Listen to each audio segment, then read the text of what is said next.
conference lead.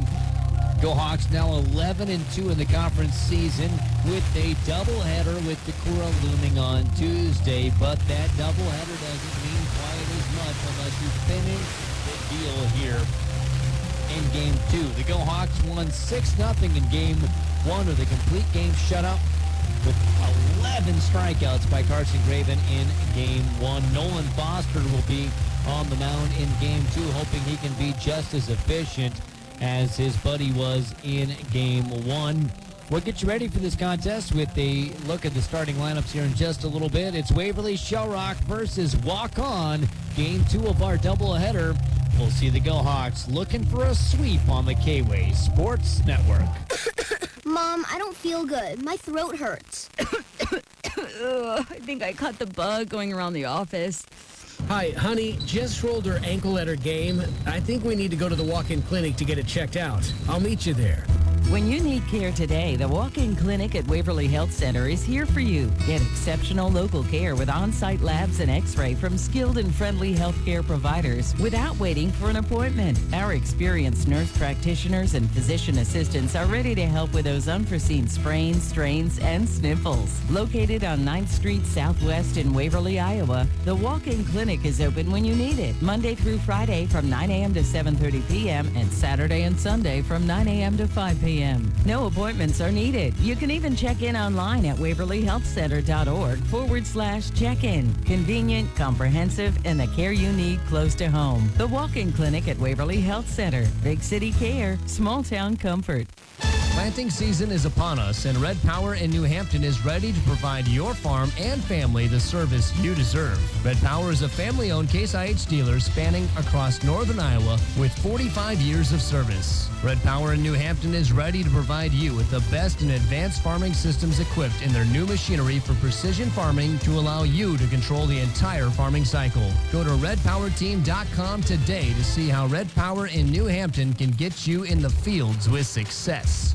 Imagine a world with slow internet, where your Netflix locks up, your podcasts won't play, and stop! That sounds unbearable.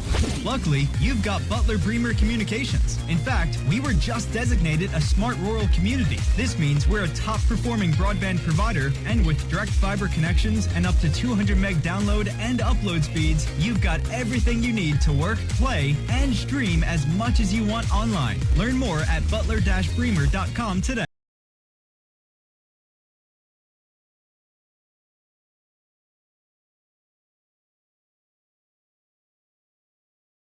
Just about ready to start as the Waukon Indians will look like this. They're coached by Coach Shane Shellsmith, assisted by Jerry Keenan. They look like this offensively. Leading off and playing right field is Mason Wasson. Noah Hatlin is at third base, batting second. Noah Snicker in center field. The cleanup man is Isaac Rowe, who plays first base. Five-hitter Jaden Hager will designate it a hit for Gabriel Wigner, the pitcher. Six-hitter Jack O'Neill plays the sixth spot. He's a shortstop, followed by Nathan O'Neill at second. Brody Gress, behind the dish, and Hunter O'Neill, the nine-hitter, will play left field. Waukon in their black uniforms, orange lettering and numbering says Waukon across their chest. White pants with a black stripe down the side, black hats, black bills with an orange W on the front. Now for the Go Hawks, they're coached by B.J. Hermson, assisted by Malcolm Newell, Nate Hyang, and Ryan Willis. They look like this. Leading off and playing shortstop, Carson Graven, followed by Dylan Stockdale in left field. Chance Key in right. Corbin Dewey's at first base, batting cleanup. Nolan Foster gets the start on the mound. Batting in the sixth spot is Abram Rage. He'll designate hit for his buddy Ethan Chapin, who'll play catcher in this second game. Jacob Lord batting seventh, playing third, followed by Sam Rose at second base and Ethan Hennings in center field. The Go Hawks with their white tops, white bottoms, black pinstripes, black lettering and numbering says WSR on their left breast with gold trim, white hats with a black bill and a black WSR on the front.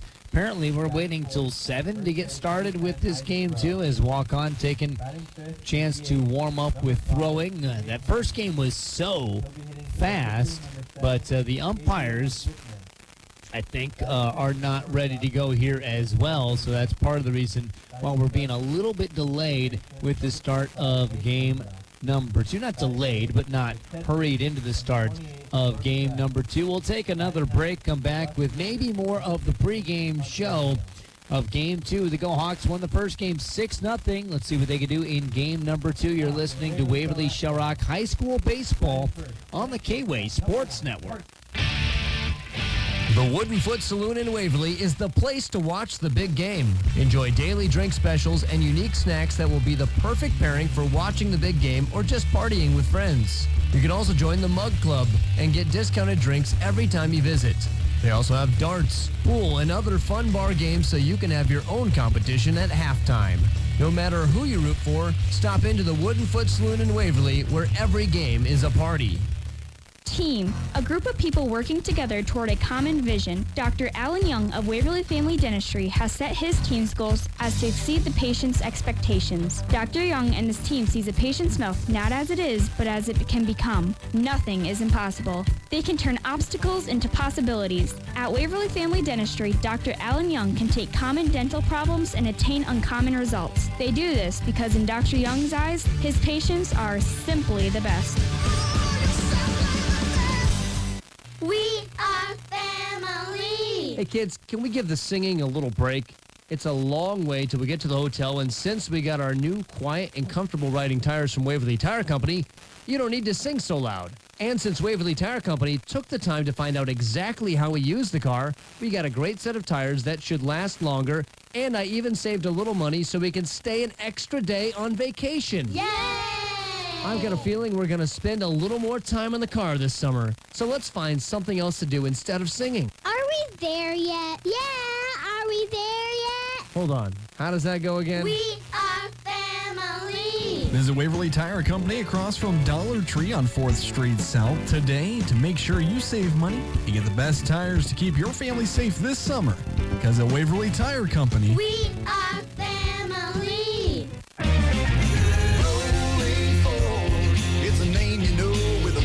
Rolling Ford in Shell Rock is proud to support the Go Hawks. Hi, this is Greg Stockdale. Visit our championship team at Rolling Ford. Like the Go Hawks, the staff at Rolling Ford is dedicated, skilled, and will go above and beyond for you. Whether you're looking for a new or used vehicle or servicing your vehicle, trust the championship team at Rolling Ford. Good luck, Go Hawks, from all of us at Rolling Ford in Shell Rock. We get you rolling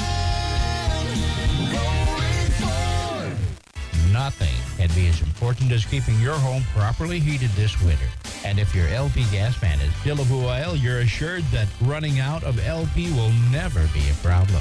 Dillaboo oil is there when you need them 24 hours a day for all your LP and fuel oil needs. Call the professionals at Dillaboo Oil at 319-352-3437 or stop in and visit with them at 600 West Bremer Avenue, Waverly.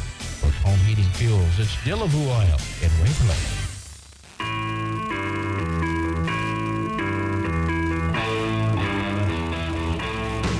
Welcome back to the pregame show as we're getting ready for game number 2 of this doubleheader. The umpires have changed into their black polos. They've got the gray slacks, black hats. They're talking with the 2 head coaches at home plate with the pregame meeting. By the way, Waverly Sharks softball will be on the air over on Y99.3 in about 15-20 minutes or so as Waverly Shark is hosting Charles City for a single varsity game. Your man Taylor Nitz will have the play-by-play over on our sister station again, Y99.3, KWayRadio.com, our free mobile app, the TuneIn app as well.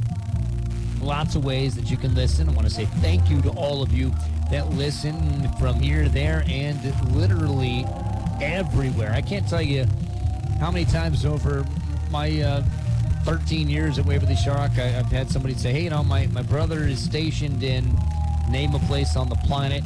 They listen to the games. I remember early on doing baseball, the Holden family, Mr. Holden would wake up in the middle of the night in Saudi Arabia to listen to baseball being played in Waverly, Iowa. So what a tool it is to be able to have the internet, the app, and the ability to listen from all over. So for those of you listening nearby or not so nearby, thank you so much. I hope you enjoy game number 2 of this doubleheader coming up right after this. First pitch, Waverly Shark hosting Waukon. You're listening to high school baseball on the K-Way Sports Network. You're listening to the K-Way Sports Network, K-Way Country, AM 1470, and the new FM 96.3. Dale Service Auto Repair and Towing in Waverly is who to call for your full range of automotive services to keep your car running smoothly. Dale Service offers quick oil changes, full mechanic services, including custom exhaust, tune-ups, brakes, alignments, suspension service, air conditioning service, and more. Stop by today for a free estimate. Dale Service also has 24-hour towing and 24/7 roadside assistance. Call 230-3081 in case of emergency. For exceptional auto repair in Waverly, give Dale Service Auto Repair and Towing a call today.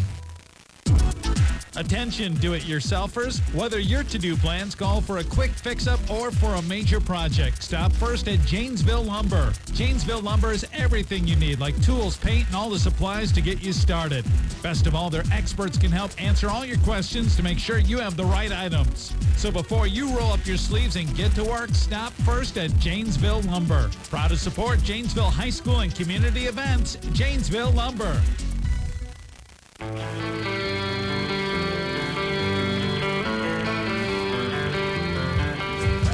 Welcome back as the Go-Hawks have taken the field to begin game number 2. Here's what they look like defensively. Dylan Stockdale in left, Ethan Hennings in center, Chance Key in right. Around the horn, it's Jacob Lord at third, Carson Graven at short, Sam Rose at second, Corbin Dewey is at first base. Behind the dish in game 2 is Ethan Chapin, and on the mound is right-handed freshman Nolan Foster with a 1.62 ERA. Opponents bet 133 against him.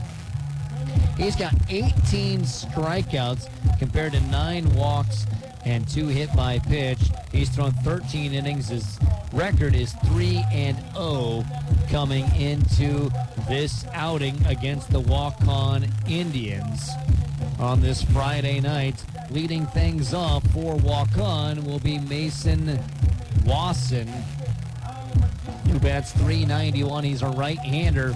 The stage is set. Let's see if the Go-Hawks can get the sweep here against Waukon. Game 1 and 2 don't necessarily have to look alike, so it's going to have a lot to do with what Foster does on the mound. First pitch, just south of the knees, 7:01 the time of the first pitch. Not a bad first delivery, even though it wasn't called a strike. And Carson Graven was so good in game 1, the bar is set pretty high for Nolan Foster. Next pitch, flared into right field. It's going to be foul by a couple steps. Chance Key gave it a chase but couldn't get to it, and it falls for a nice long strike. Count even 1-1 as we begin the top of inning number 1. Nice little crowd here. I see some fans that are unaffiliated, meaning like they're not a parent or an aunt or an uncle or a grandma or grandpa of one of these players or a girlfriend, but just the fans coming out here because it's a beautiful night for baseball and they want to see their team play. Pitch high, 2-1. See Scott Sewer and his family, part of the K-Way family, down here watching the ball game. Swing and miss, strike 2. The kids all catching baseball fevers. Got kids playing softball and t-ball. You know, my son playing t-ball got all of a sudden really interested in watching these big boys play. Pitch outside, 3-2. My son came with me, and daughter came with me to this game. The first game, they're since back at home getting ready for bed now. But they came here because they like seeing the big boys do it. Here's the payoff pitch. Ball hit right back up the middle. Nolan Foster can't get to it. Second baseman Rose does get to it, but the throw is not in time. That is a single by Wasson as that was hit right over the second base bag. Foster looked for a second like he was almost going to just reach his arm out and grab the ball to the air, but then it falls down to the ground, rolls beyond the second base bag. Good range by Rose, but he had no chance of making that play. As Noah Hatlin comes up to bat. Hatlin batting .344. He's a left-handed junior. At least he bats left-handed. He throws right-handed. Pitch inside, gets by Chapin. Runner takes second. Nobody out, runner at second. I was talking to my son, though, as we were walking over here, and I said, you know, all these boys playing, they started off playing t-ball, all of them. I said, they played t-ball like me. He just thought it was the coolest thing that these kids played t-ball, and that's how they got started in their baseball careers. There's a pitch outside, 1-0. Almost all of us start that way, huh? Getting distracted by dandelions and dirt that can be played with. Pitch low, 2-0. But yeah, somehow in those short years, between their T-ball years, you get kids throwing balls that paint the outside corner. Some kids, they can hit home runs against 85-mile-an-hour pitches. It's amazing. Fastball, outside corner, called. Strike one, 2-1 now. The count with the runner at second, nobody out. In Chapin catching game number 2 is Rage. In Chapin offense split the Twin Bills. Ball hits softly over to third. Lord throws to first. Runner stays at second, and he's safe at first as he beat it out. Noah Hatlin beat it out. That's a single. Lord kind of was nonchalant about it. He gave a look over to second, just didn't have a lot of urgency. The ball was hit softly enough that Hatlin was able to leg it out. And Hatlin's a left-hander, which means he's got that tiny advantage of getting over to the first base. So back-to-back infield singles, and Lincoln Snicker now up to bat. He's a righty with a .357 batting average and a team best 14 RBIs. Nobody got an RBI in game 1 as the Go Hawks shut out the Indians. As Snicker fouls that ball away, 0-1. There's a force at each bag, though. Coach Shell-Smith way out of the coach's box, as a lot of guys are. Very few stay inside that box. Pitch low. I always think of Corey McDonald. He thinks of that box as a suggestion. At least Shell-Smith's near the box. Coach McDonald is 30 feet away from it at times. Ball fouled, 1-2, and you can't call the coach out on that. I'm not saying it's wrong, but I'm just saying it's just some guys that see that box and go, huh. Drew a parentheses out on the field. That's cool. Pitch high. 2-2 to Snicker. And nobody out here is Foster. I can't say has struggled. They've not hit the ball hard on him. It's just 2 odd ball hits. 2 infield singles back to back. Swing and let's look out. There goes the bat. Runner takes off to third. It's a strikeout. Runner second goes to third, but it was a strikeout of Snicker. The bat went flying. It's lucky that it was a Waukon batter that did that, because if it was a Go Hawk batter, there would be a Go Hawk in that batter's circle that would have had a bat thrown right at his noggin. 1 out. Runner's now at the corners. And the runner takes off from second to third, and you wonder, boy, would he have gotten there if people were not paying attention to the bat turned into a helicopter? Isaac Rowe watches a strike on the outside corner. Called. Our game brought to you by Rolling Ford, Cedar Valley ENT Clinics, Waverly Health Center, Dillaboo Oil Company, Waverly Tire Company, and St. Paul's Lutheran Church and School. Setting is Foster. Runner takes off to second. It's a hit and run. Caught at second base. And that's going to be a double play to end the inning. Caught on a line drive by Rose. And then on the hit and run, Hatlin got all the way to second and said, uh-oh. And that is a turn of 2. Just like in game 1, the Go Hawks allowed a runner to get to third, but not to home. 0-0 the score as we go to the bottom of the first. You're listening to the K-Way Sports Network. Nothing can be as important as keeping your home properly heated this winter. And if your LP gas fan is Dillaboo Oil, you're assured that running out of LP will never be a problem. Dillaboo Oil is there when you need them 24 hours a day for all your LP and fuel oil needs. Call the professionals at Dillaboo Oil at 319-352-3437 or stop in and visit with them at 600 West Bremer Avenue, Waverly. For home heating fuels, it's Dillaboo Oil in Waverly. Imagine a world with slow internet, where your Netflix locks up, your podcasts won't play, and stop! That sounds unbearable. Luckily, you've got Butler Bremer Communications. In fact, we were just designated a smart rural community. This means we're a top-performing broadband provider, and with direct fiber connections and up to 200 meg download and upload speeds, you've got everything you need to work, play, and stream as much as you want online. Learn more at butler-bremer.com today. No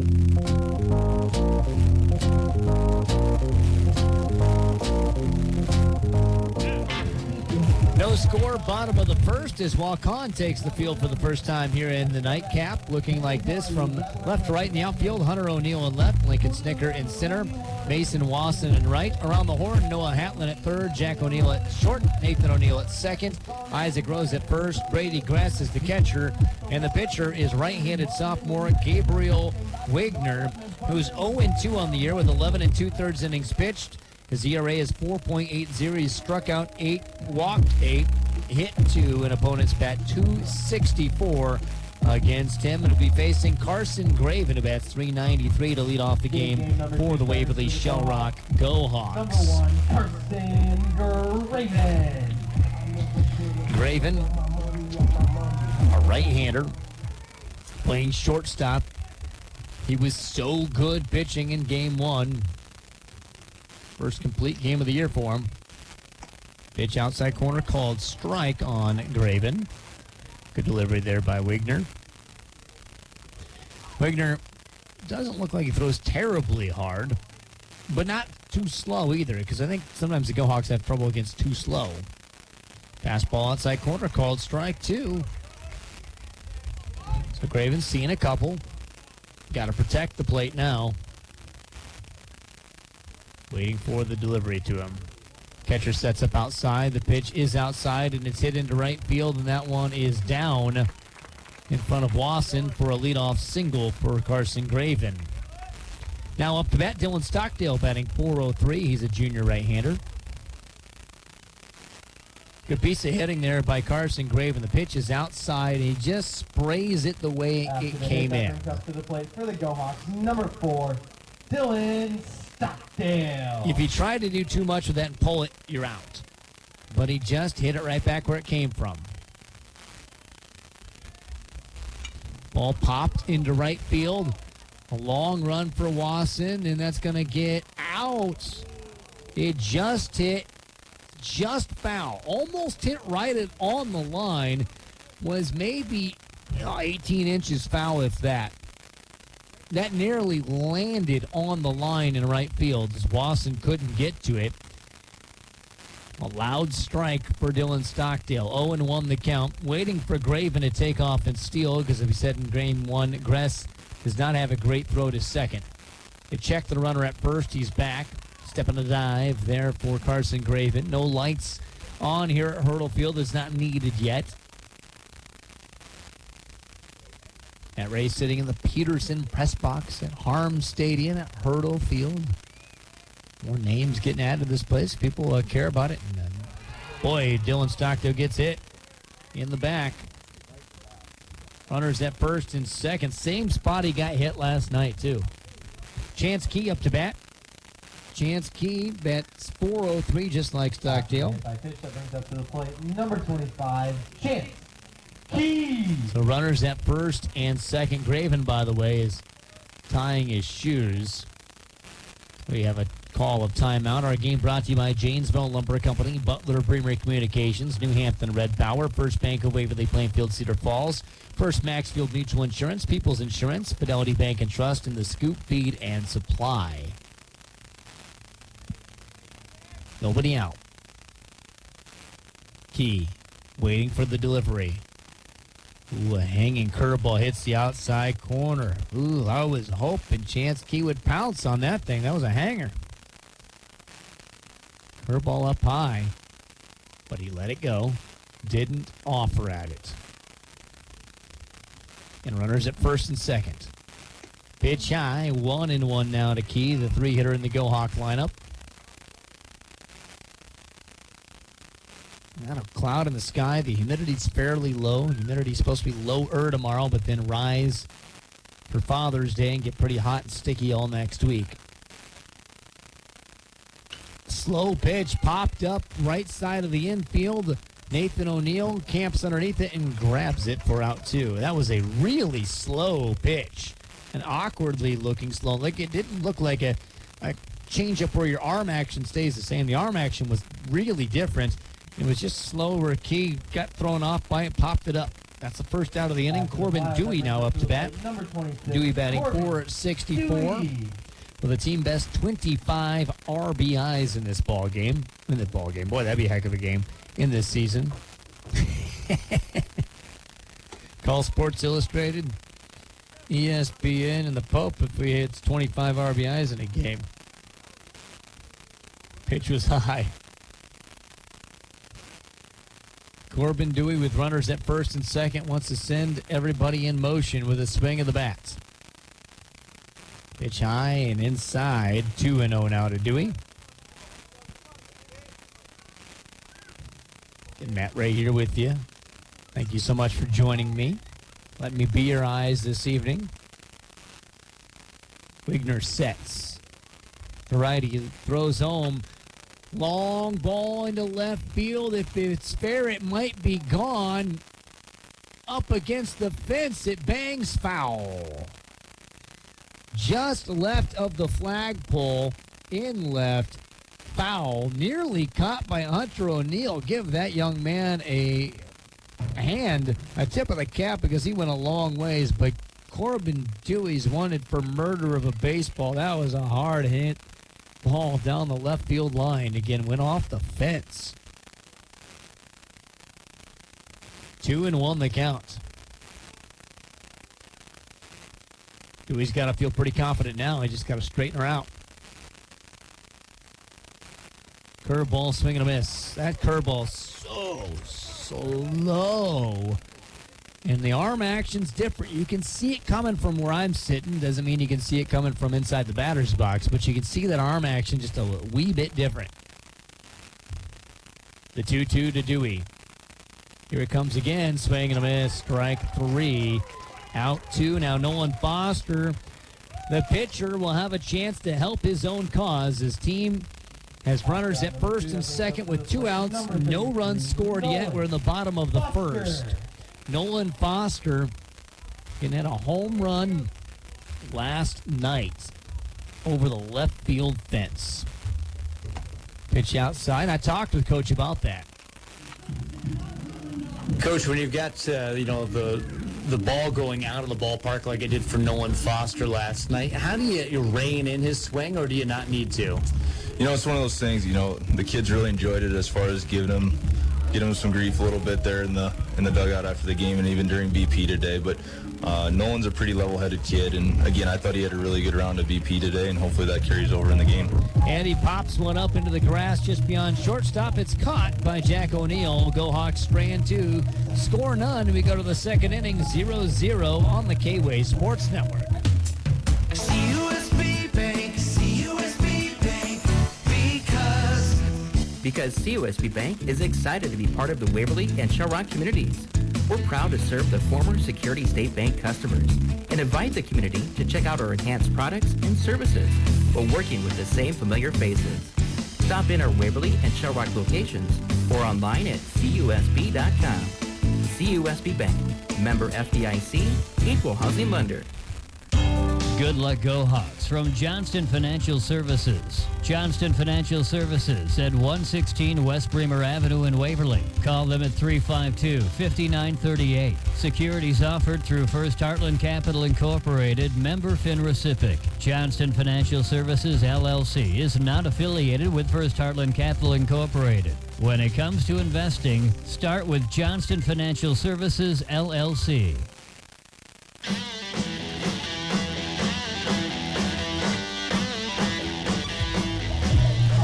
Both teams threaten the first inning. Neither team scores in inning number 1 as we go to the top of the second with Waukon up with the 5, 6, and 7 hitters. Jaden Hager, the designated hitter, batting .240 on the year, will lead things off. He's a right-handed batter as Nolan Foster, the right-handed pitcher, winds, kicks, fires, and leaves one low for a ball.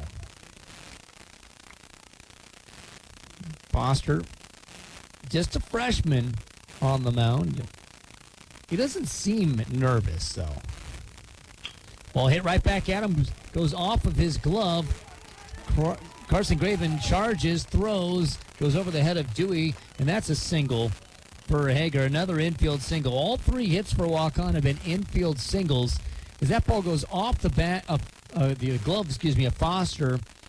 And I think Graven, if that ball gets through, probably gets that easily. Graven holds his small of his back just a little bit because I think it's tough. You're overrunning it, trying to go back. I don't think he's hurt, but I think he just feels it a little bit in his back as Jack O'Neill up to bat. Would have had to been a 1-6-3 to get the runner at first, and it wasn't going to happen. Bunt shown. Did he pull it back? He did. 1-0. Coming right at his head. He tried to bunt, pulled it back, got out of the way as well. Runner at first held on by Dewey, has a fairly small lead. They take their leads different than the Go Hawks do. Strike on the outside corner called, 1-1. What I mean by that is the runner is back closer to the grass of the outfield rather than just like straight on down the line. So rather than it just being like the crow flies towards second, they step back a little bit more than the Go Hawks do. Because they want to be able to slide to the back of the bag. Bunt shown, pulled back ball. Blocked by Chapin. Good job by Chapin. A runner stays at first. Nobody out. The six hitter's trying to sacrifice himself. Jacob Lord over at third base has got to be ready to charge should this thing be bunted. Hard to bunt on the field turf, though, effectively, if you're not used to it. Bunt shown. He gets it down first base side. Foster barehands it, throws to first. It bounces, and that's an error.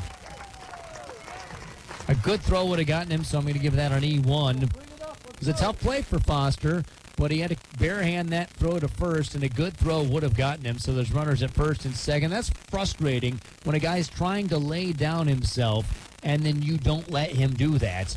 So runners at first and second, nobody out. I'll remind you, there were guys at first and second with nobody out the last time Waukon was up to bat, and no harm came.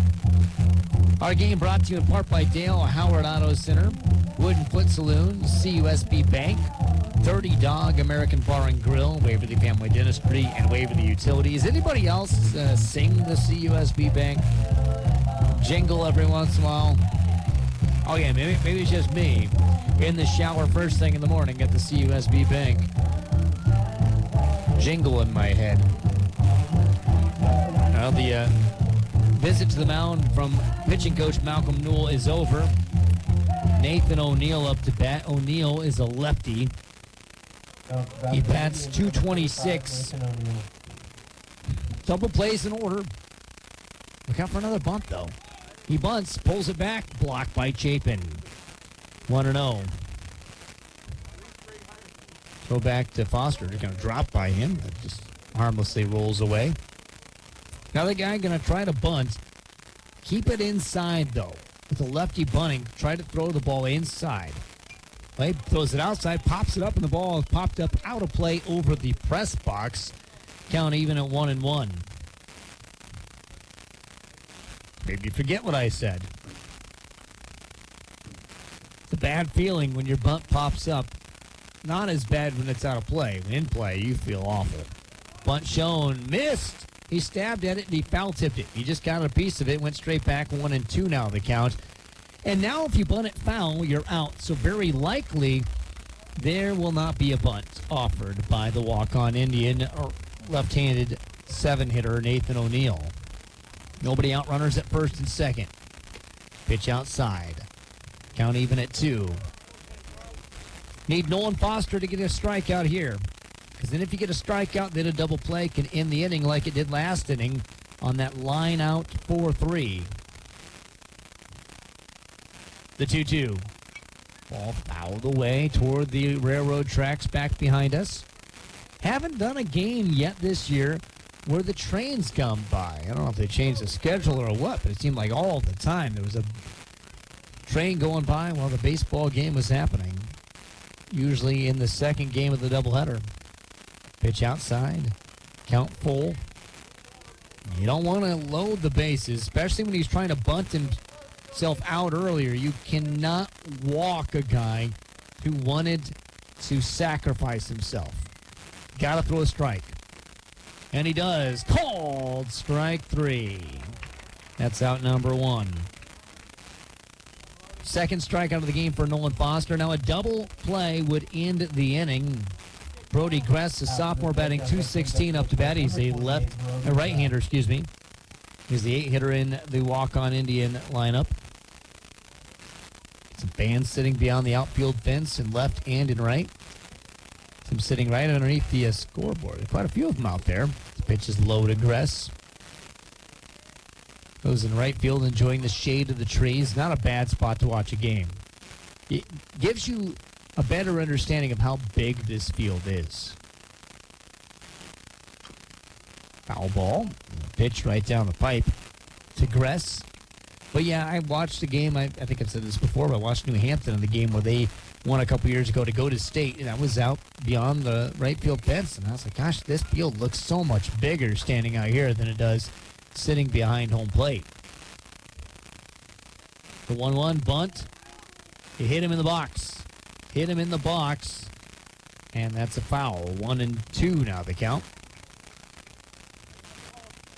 Hawks are a strike away from being able to relax the defense and just play normal. Runners at first and second. One out and a 1-2 count on Brody Gress, the catcher for Waukon. 0-0 score here in the top of the second. The pitch. Swing and a miss. Drop third strike. First base covered. Doesn't matter. First base was covered, so it doesn't matter.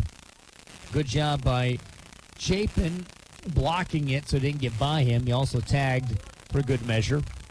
Hunter O'Neill, the 9-hitter, bats .217. He's up to bat now. Facing Nolan Foster, who's got into some sticky issues, but gotten out of it as well. So far, as there's a fastball that beats the swing of O'Neill. Foster looks at the runner at second. Infielders clapping their gloves. The pitch. Swing and a miss. Oh, man, what a nice fastball right at the knees. O'Neill was not going to get that. Could Foster in this inning with back-to-back-to-back strikeouts. Ooh, it hit him. Threw it inside. It hit Hunter O'Neill. Well, so much for back-to-back-to-back strikeouts. Now you got the bases full of Indians. 1 little, 2 little, 3 little, all over the place as Mason Wasson, who led the game off with a single, comes up to bat. It was an infield single, one of the 3 infield singles. All of Waukon's hits have been infield singles thus far in the contest. Bases loaded. Can't make mistakes if you're Nolan Foster now. Pitch high, 1-0. Tough place for a freshman to be in, where you can't make mistakes. Because freshmen, sophomores, juniors, seniors too, but especially freshmen, you got to make them.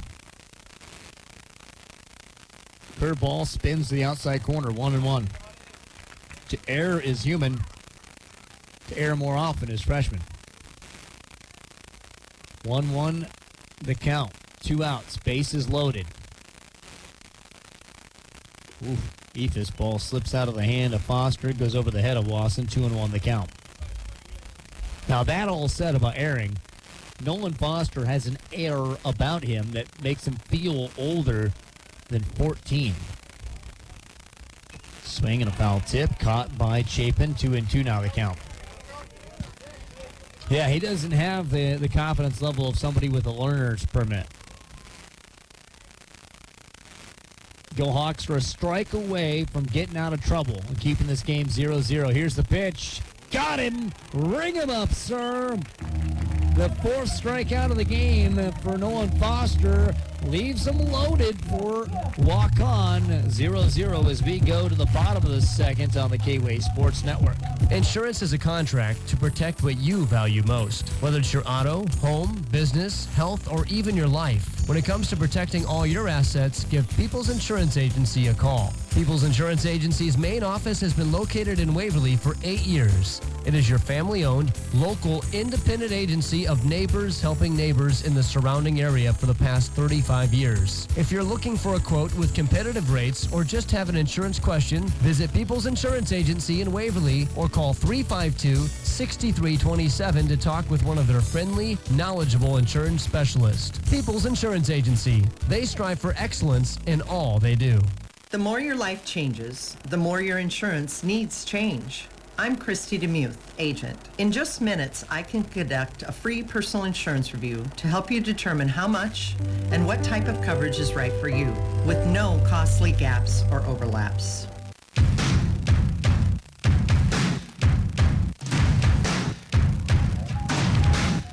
No scores. The Go Hawks get out of a jam defensively. Now they've got the 6, 7, and 8 hitters up offensively. Abram Rage will lead things off. He bats .245. He's a designated hitter in this game, batting for catcher Ethan Chapin. On the mound is Wigner. Gabriel Wigner, the right-handed hurler. Throws that really slow pitch, and it's ball one. Look at what he's doing. Trying to throw a knuckle? I mean, I don't know what he's doing because it looks so different. Here comes the fastball. It's outside. 1-0 becomes 2-0. Bottom of the second inning. No score in the ball game. Go Hawks won the first game 6-0. Quite handily was the victory in game one. But all 6 came in the third inning, if you remember. Ball swatted foul on an outside pitch. He hits it foul that way. First base side. 2-1 now. 2-1 count to Abram Rage, who had a great game defensively in game one, by the way. Throwing guys out at second, back-to-back, and then just shut down Waukon's attempts to run as there's a pitch way outside. 3-1 the count. I don't know if I can overstate how important it was for him to throw 2 guys out in a row in game one and then just change Waukon into a dormant team on the bags. The 3-1 pitch. Popped first base side, foul territory. Should be easy, and it is for Isaac Rowe for out number 1. That brings up Jacob Lord. Lord batting .158 on the year. Our game brought to you in part by Denver Insurance Agency, Jerry Rolling Motors, American Family Insurance, Christy DeMuth Agency, Inc., Johnson Financial Services, Dale Service, Folkridge Financial Services, and Waverly Box and Pallet. So 1 out, nobody on. Go Hawks and Indians tied 0-0. Pitch hits the outside corner, called strike. Called strike against Lord. The Go Hawk third baseman waiting for the next offering. Hits him. He didn't have to get out of the way of that one. That one probably didn't hurt at all. It's going so slow. It's one of those slow pitches, and it just hit him right in the shoulder. So the Go Hawks have a man aboard with Sam Rose up to bat. To the plate, number 10, Sam Rose. Rose batting .241 on the year. In the 8th spot as Lord gets the lead. Rowe holds him on. Swing and a miss. And you can see if you're here with maybe your headphones on or your earbuds in your ear, you can see the difference in the way the Go Hawks take the lead. They take it right down the line, whereas Waukon takes it so deep. I think taking it down the line, obviously, it gets you to second faster. Pitch outside. 1-1 to Rose. And I know what they're trying to do, get toward the backside of the bag, so the first baseman has to sweep, and that little extra sweep gets you there. I get it. But it's just interesting, a difference in philosophy of base running. Coach Ryan Willis over at first base has made this Go Hawk team a very good base running team since he's gotten involved with the program as there's a strike called in the outer half, 1-2 the count. I really give a lot of credit to Coach Willis for the way the Go Hawks run the base paths, especially first to second. Constantly making notes out there on his sheet that he keeps out with him. 1-2, swing and a miss. Strike 3 for out number 2. Brings up Ethan Hennings. His first at bat of game 2. Ethan Hennings comes into this batting .235. 2 outs and a runner on. And a quiet game 2 for the Go Hawks so far. Pitch inside. Hennings was wondering whether that was going to hit him or not. It did not. Waukon's not been so quiet in game 2 offensively, but GoHawks have been able to do enough to keep them off the board for now 9 innings in a row. Ball hit into right field, going toward foul territory, long run, and he's not going to get to that. Mason Wasson, good hustle, but wasn't going to be able to get to that baseball that was near the fence that borders where the fans sit and where everyone can play. So 1-1 the count to Hennings. With 2 outs in the bottom half of the second inning.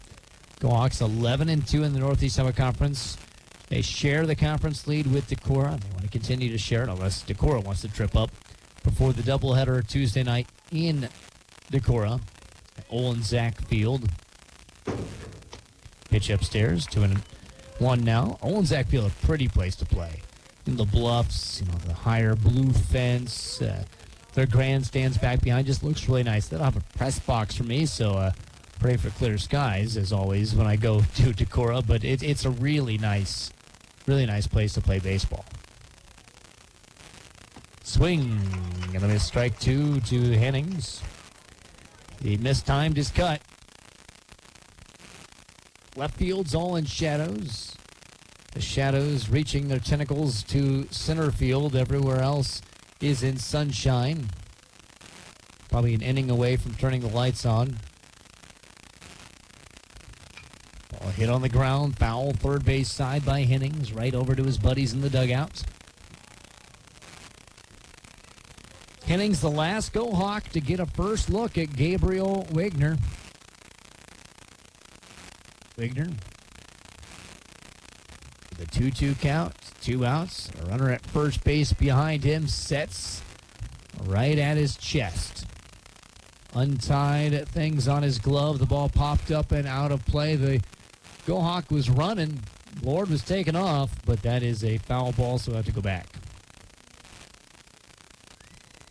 Nearing Father's Day. We got some interesting Father's Day baseball information for you to give you later on in the game. Some fun Father's Day facts and father-son duos that have played in the majors. I'm sure you can think of some. Pitch high. I'm going to ask this to you now, but who are the top 5 father-son duos of all time? Not necessarily played together, but father played, son played duos in Major League Baseball history. Think of that, and in a few innings, we'll discuss that. Should be fun. Pitch inside, hits him, but he was he in the act of swinging? That's a foul ball. Yeah, that's the right call. He was in the act of swinging and it hit his hand. That's a foul ball. It's an ouchie foul, but it's a foul. And Hennings was ready to take his base, and then umpire's like, no, you don't get to take your base. And then, again, that's the right call. Doesn't make his hand feel any better.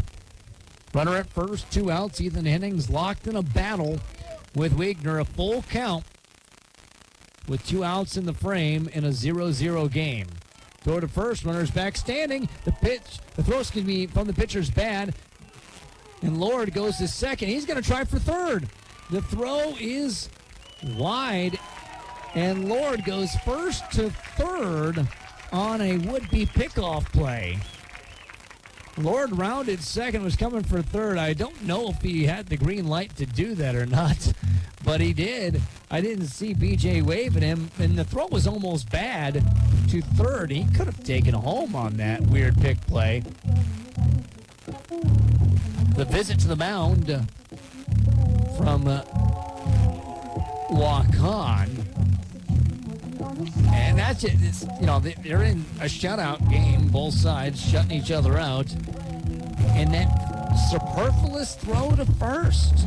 I mean, Lord is going to try to get back standing, so he wasn't getting too big of a lead. If you're going back standing, you're not in a spot where you get a monster lead. You don't do that unless you get a very shallow lead. And now it could come back to bite him in the butt because there's a runner 90 feet away who could score in a variety of ways. By the way, you look down, they play a little music, and the sewer kids all dancing. Little Lexi, Scott and Jess Sewer's in the middle. I guess they have twins, so we'll call her the middle. It was my football traveling buddy for Wartburg. It's fouled away. Come to all the road trips with me. A sports fanatic. Loves herself football. I'm sure she knows all the good concession stands in the American Rivers Conference. And where every pizza ranch is on the way back. Payoff outside, ball 4. Hennings gets a walk. That brings up Carson Graven, who had a single his last time up. If he does that again, the Go Hawks could crack the goose egg. And to the plate, number 1, Carson Graven. Carson Graven is the batter here in the bottom half of the second inning. No score runners at the corners. Ethan Hennings is going to second, or I'll give you my lunch tomorrow. Takes off. It's a strike called. Dropped by the catcher as he tries to rear back and at least pretend like he was going to throw. He wasn't going to throw.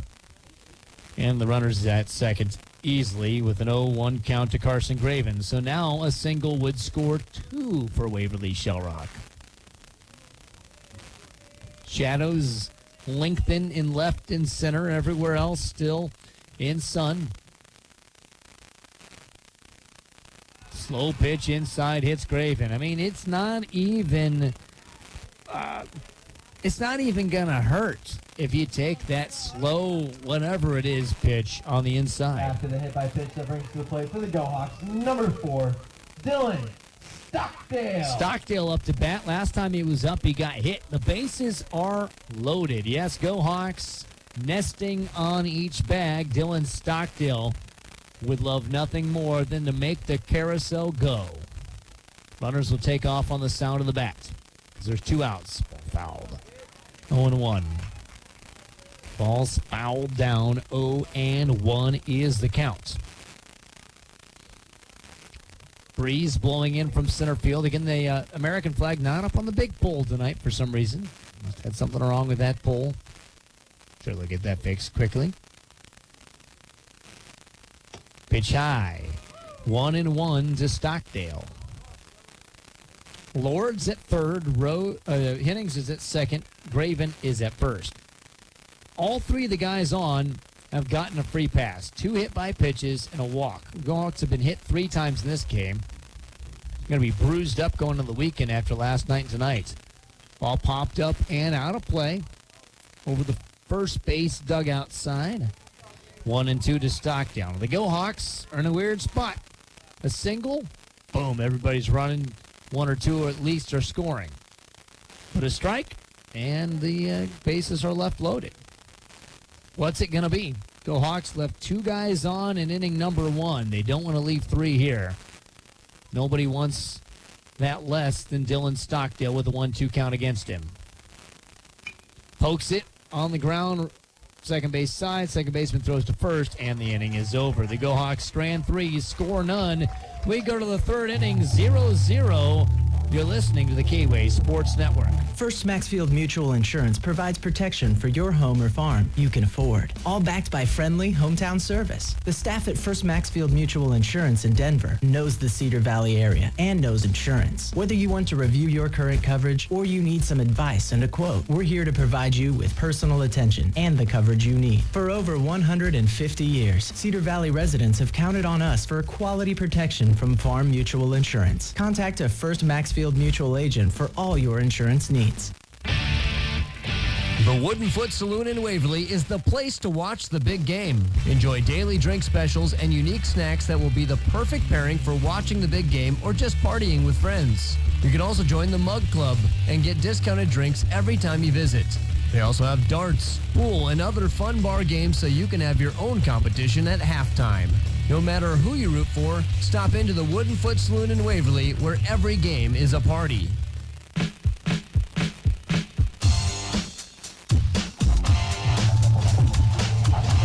There's been a combined 9 runners left on in the 2 innings between these 2 teams. Neither team has scored. The Go Hawks have left 5 men on. Waukon has left 4 on, and now the 2, 3, and 4 hitters due against Go Hawk pitcher Nolan Foster. He was a ground out to second his last time up. He's a left-handed hitter. Pitch outside, 1-0. We'll talk about those father-son facts here in this inning, top and bottom half of the inning. There's Father's Day coming up on Sunday, of course. Also Juneteenth, for the first time, it's an official holiday, meaning Monday, there's no mail. The federal recognition of the holiday will be on Monday, since Juneteenth is a Sunday this year. 1-1 count. Foster has one fouled away by Hatlin. 1-2 now. Foster jumps ahead. You're going to like that if you're a Go Hawk fan. By the way, I want to welcome those of you listening from the Waukon area. Thank you very much for joining me. The 1-2. Left alone, south of the knees. 2-2. Northeast Iowa Conference baseball here on K-Way Country, AM 1470, FM 96.3. The 2-2. Bring him up, sir. Got him looking. A strikeout to lead off this inning. Fifth of the night for Nolan Foster. That brings up Lincoln Snicker, who struck out swinging his last time up. We're talking fathers and sons in baseball. You know, there's 240 father-son combinations that have reached the big leagues. That means dad has, and at least one of his sons has reached the big leagues. 240. That's a lot. Not reaching the minors, but reaching the actual big leagues, which is so hard to do. Pitch low. Ask anybody that's been in the minor league system. It's super hard. You get drafted. That does not mean you can be drafted number one. It does not mean you'll ever play Major League Baseball. It is elite. And 240 father-son duos have done that. There are 46 active second-generation players as of 2 years ago when this list was done. A lot of them. Fastball outside corner called on the 3-0. Now it's 3-1. 5 families have produced third-generation players. I'll tell you who they are in just a bit. Ball popped away. Count runs full. So you've got the Bells, Gus, Buddy, David, Mike. The Boones, Ray, Bob, Brett, Aaron. The Colemans, Joe Jr., and Casey. The Hairstons, Sammy, Jerry, Johnny, Jerry Jr., and Scott. The Schofield Worst, Ducky, Dick, and Jason Worth has an old Schofield. Swing and a miss. Strike 3. He got him back-to-back Ks to begin the top of the third. Nolan Foster feeling good right now. Number 2 that brings to the plate. Number 10, Isaac Rowe. He's got 4 Ks in the last 5 batters and 5 overall in the game as Isaac Rowe up to bat with 2 outs and nobody on. Pitch high and tight. 1-0. The Boones could become the first, I think they're actually 4 generation, because Brett Boone's son, Jake, was picked in the draft. I'm not sure if he's up in the majors yet. I don't think he is quite yet, but that could be a 4-generation family in the majors. That's unbelievable. I mean, heck, do you know what your family was doing work-wise at all 4 generations ago? Your great-grandpa? I can name some of them, but I don't know what they did. Farm? That's probably the guess. Pitch outside, 3-0. To Isaac Rowe with 2 outs, nobody on. Nolan Foster looking to throw a strike here, and does. Rowe was taken off to first base. It was clearly a strike. Don't think he was trying to show up the ump, but I thought he assumed he had gotten ball 4. The 3-1.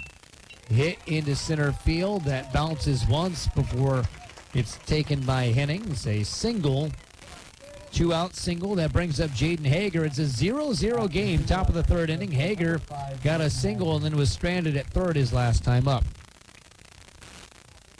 But I was telling you, there's a lot of good father-son duos that have played, and I'm going to let you know the top 5 here in a little while. So be thinking of who the top 5 father-son duos could be. Maybe trying to think maybe who's the best.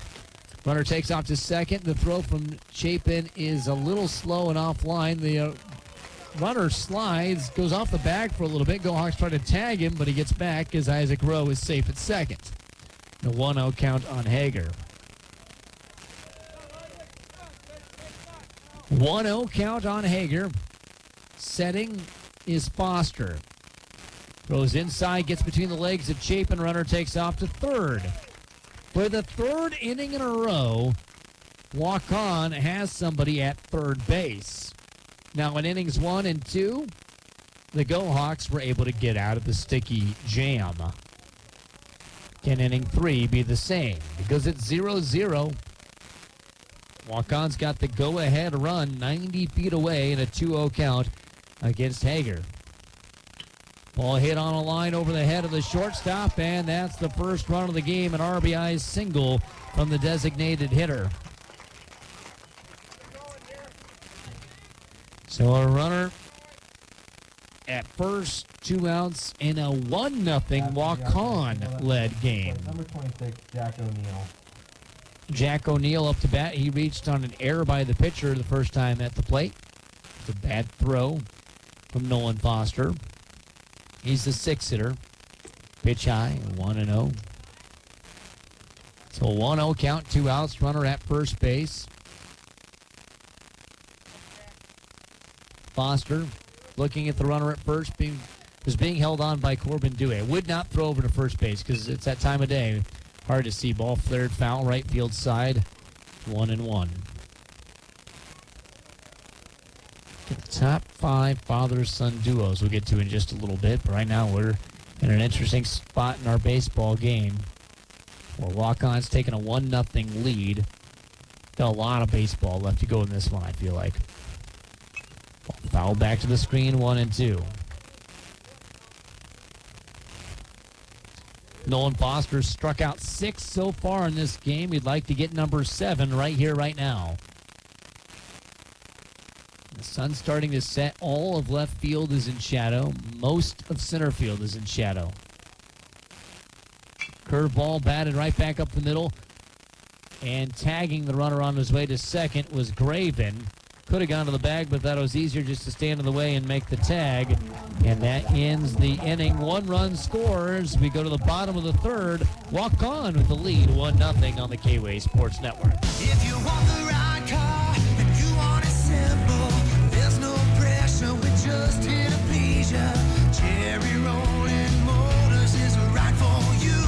40 years of sales. 40 years of service. 40 years of commitment. Hi, I'm Craig Gunderson, General Manager. And I'm Caleb Admire, Sales Manager. And we're here to celebrate 40 years of being in business. We would like to thank our community, employees, and our loyal customers for the opportunity to serve all of your needs over the past 40 years. Here at Jerry Rolling, we're proud to call Waverly home. Our success is a result of this great community standing with us over the past 40 years. As we navigate the future, one thing is certain. We look forward to providing exceptional sales, service, and support to our community and customers alike. That is our commitment to you. From all of us at Jerry Rolling, thank you. Cherry Rolling Motors, right for you. Cherry Rolling Motors, right for you.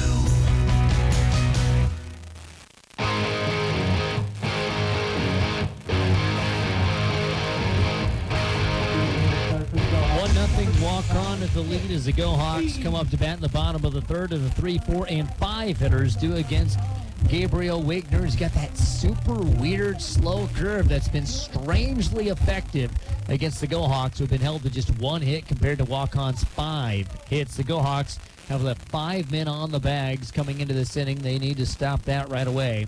Chance Key popped up to second his last time up. First pitch flutters south of the knees on that odd curve. Again, you can see it coming. And the delivery's weird, and it's so slow. It's just like a Bugs Bunny changeup mixed with a little bit of a curve. Next hit on the ground in the hole. Shortstop dives, and Chance Key has a single. The second hit of the night for the Go Hawks. That'll bring up Corbin Dewey, who struck out swinging his last time up. So the 5th greatest father-son duo in Major League history. The Alous, Moises and Felipe.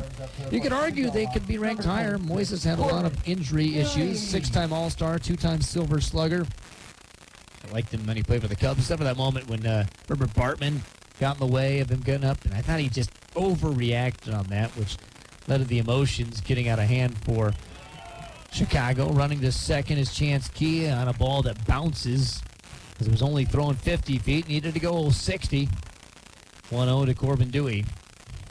But Felipe was a three-time All-Star. In 1994, Manager of the Year with the Montreal Expos. He got to manage his son in San Francisco during the 05 season. How neat would that be?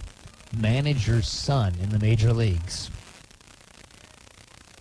Runner at second. Dewey hits it on the ground, second base side. It's fielded well by Nathan O'Neill. The runner advances to third, but there's now one out as Dewey's thrown out. Brings up Nolan Foster, who popped up to shortstop just into the grass last time he was up to bat. Nolan Foster. He's the pitcher of record now. Got a big bat. Coaches say it sounds different off his bat. Batting average not what he wants it to be, though, yet. Pitch hits the outside corner, strike one. Good delivery there by Wigner. The next father-son duo have an amazing stat. The 0-1. Swing. Gonna miss by Foster. He goes 0-2. Tying runs at third base here in the bottom of inning number 3. We play 7 innings in high school baseball. The Hawks wouldn't mind 7 runs. Pitch coming to the outside corner, just off the plate. Gress slid out there. Foster left it alone, 1-2. That's really good patience by Foster not to reach for that thing. It wasn't terribly far out of the strike zone. The 1-2. That slow curve, it goes into the turf, blocked by the catcher. 2-2 the count. So a 2-2 count. With 1 out and a runner at third base, Go Hawks down by 1 in the bottom half of the third. Pitch swung on and missed. Foster is a strikeout victim. That'll bring up Abram Rage, who popped up to first base his last time out. 2 outs, runner at third. Go Hawks have got to stop stranding guys. Number 17, Abram Rage. So the 4th best father-son duo of all time, Prince and Cecil Fielder. And one of the wildest stats ever, they both finished with exactly 319 home runs. Ball popped up into second base side, just into the grass. It's caught. The Go Hawks strand a runner again, and they're down still 1-0 as we go to the 4th inning. You're listening to Go Hawk Baseball right here on the K-Way Sports Network. Hi, this is Tamala Johnson, principal at St. Paul's Lutheran School in Waverly. I invite you to discover what academic, emotional, and spiritual growth opportunities St. Paul's can provide your children. If you're interested in school choice and giving your child a well-rounded educational opportunity in a Christian setting, please visit our website or call and ask about our educational and scholarship programs. St. Paul's Lutheran School in Waverly is an accredited institution where Christian faith and learning go hand in hand.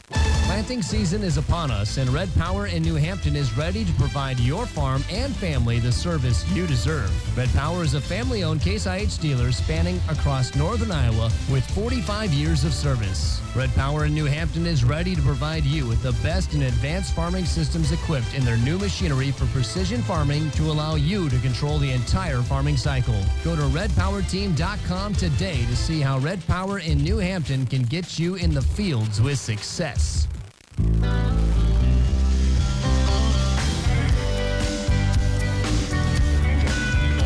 1-0 Waukon leads as we go to the top of the 4th inning. The 7, 8, 9 hitters due against Nolan Foster, whose first pitch is a swinging strike on Nathan O'Neill, who is down on strikes his last time up. Nolan Foster has given up 5 hits, just the 1 run. Bunt down the third base line. Lord will charge, throw to first. Bad throw. Runner going to second. I think that's a single with an error on top of it. It was going to be a close play at first, so I'll say the left-hander would have bunted a single, but the throw was bad and gives him second as the lights are starting to turn on here at Hurdle. Second error against the Go Hawks. Boy, that's a tough one. That is a tough one. I'll give it a hit on the bunt, but an error after that. And the Go Hawks came in thinking, all right, we're going to win this, and we'll go and play Decorah and battle the top 2 teams. Well, you got to win this first. Waukon's not going to hand it to you. They got a puncher's chance. First pitch to Gress is a ball. Ball popped up. First base side. Dewey giving a long chase, and he can't make the over-the-shoulder catch. 1-1 now, the count. Got some more father-son duos to talk about in this half inning. We've given you the Moises and Felipe Alou, and then Cecil and Prince Fielder as the 4th and 5th best father-son duos of all time. Number 3 is more than a duo. Give you that hint. Gress up to bat. Foster sets, looks at the runner at second, fires home, bunt down the third base line, let it go foul, and it does. Counts 1-2. Number 3 in the best father-son duos, Sandy Alomar and his sons Sandy Alomar Jr. and Roberto Alomar. Hall of Famer Roberto had the most success. All 3 Alomars were all-stars at least once. Sandy Sr. and his 2 sons combined for 19 all-stars, 11 gold gloves, and Roberto and Sandy Jr. played with each other from 1999 to 2000 in Cleveland, and again in 03 with the White Sox. That's pretty cool. And your son's playing the same team. It saves money on the jerseys you got to buy. Just buy a jersey, don't put a number on it. Alomar on the back. That's all you need. Roberto, though, a heck of a player. Sandy played catcher, but Roberto, great infielder. One of the best ever. 2-2. In the turf block. Good job by Chapin behind the dish. And nobody out. Runner at second. Nolan Foster, the freshman, on the mound. The pitch popped up over my head in the press box and out of play. Full count. Here in the top of the 4th inning, Waukon already leading 1-0.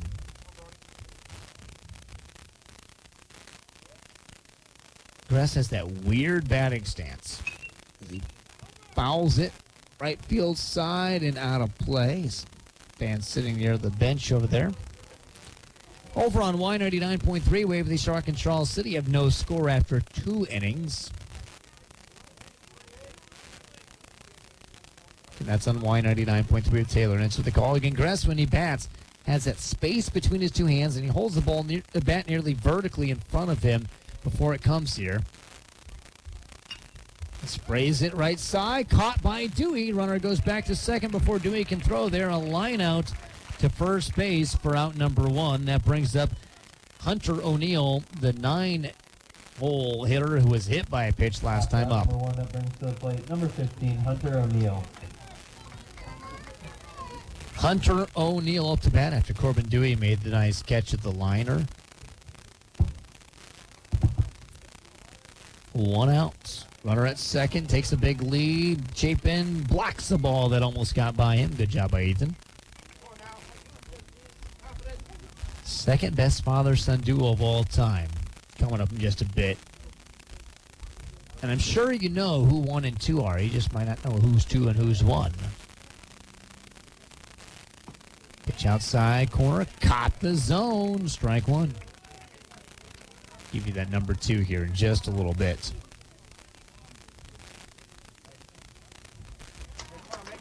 Now balk. Runner goes to third base. Gosh. So a balk called. Another run just 90 feet away. Go Hawks need a strikeout here at the 9-man. I think you got to go and get him with K's. Swing and a miss on an outside pitch. 1 and 2 the count. Foster needs to get his 7th strikeout here.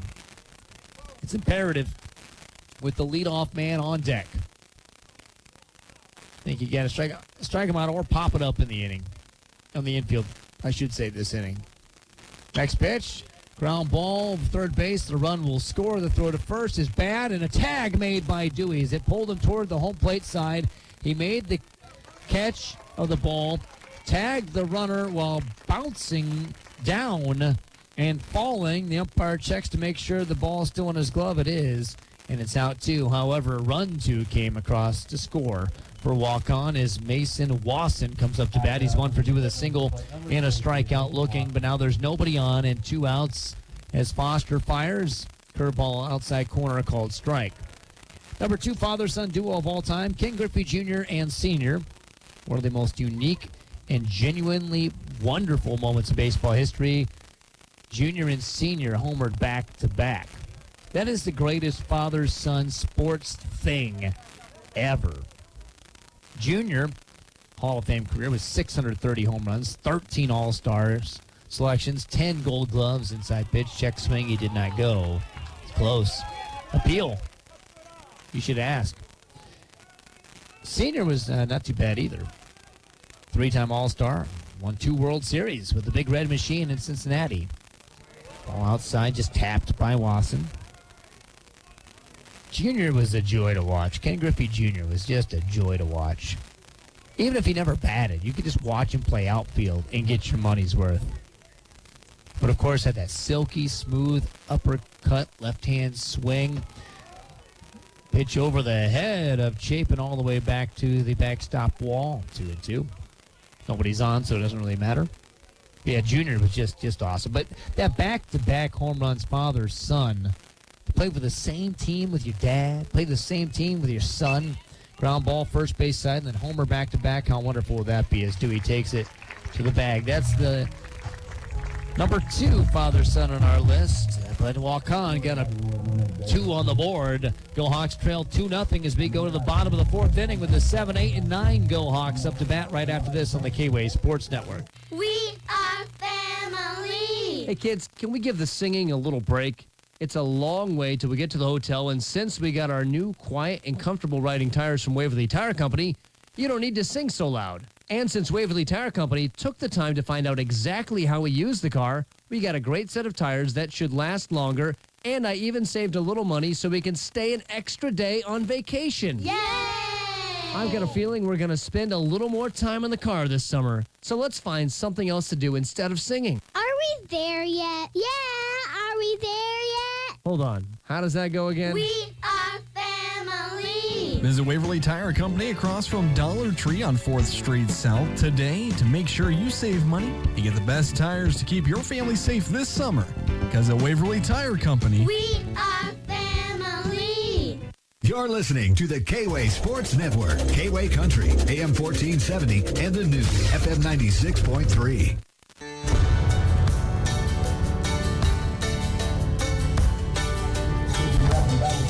2-0 Waukon leads Waverly Shark as we go to the bottom of the 4th inning. Lord, Rose, and Hennings at least up to bat here against Gabriel Wegner, who, again, I don't think should be as tricky for the Go Hawks as he is. That slow curveball, for some reason, is giving the Go Hawks fits. But Jacob Lord, who was hit by a pitch and then stranded at third, is up to bat.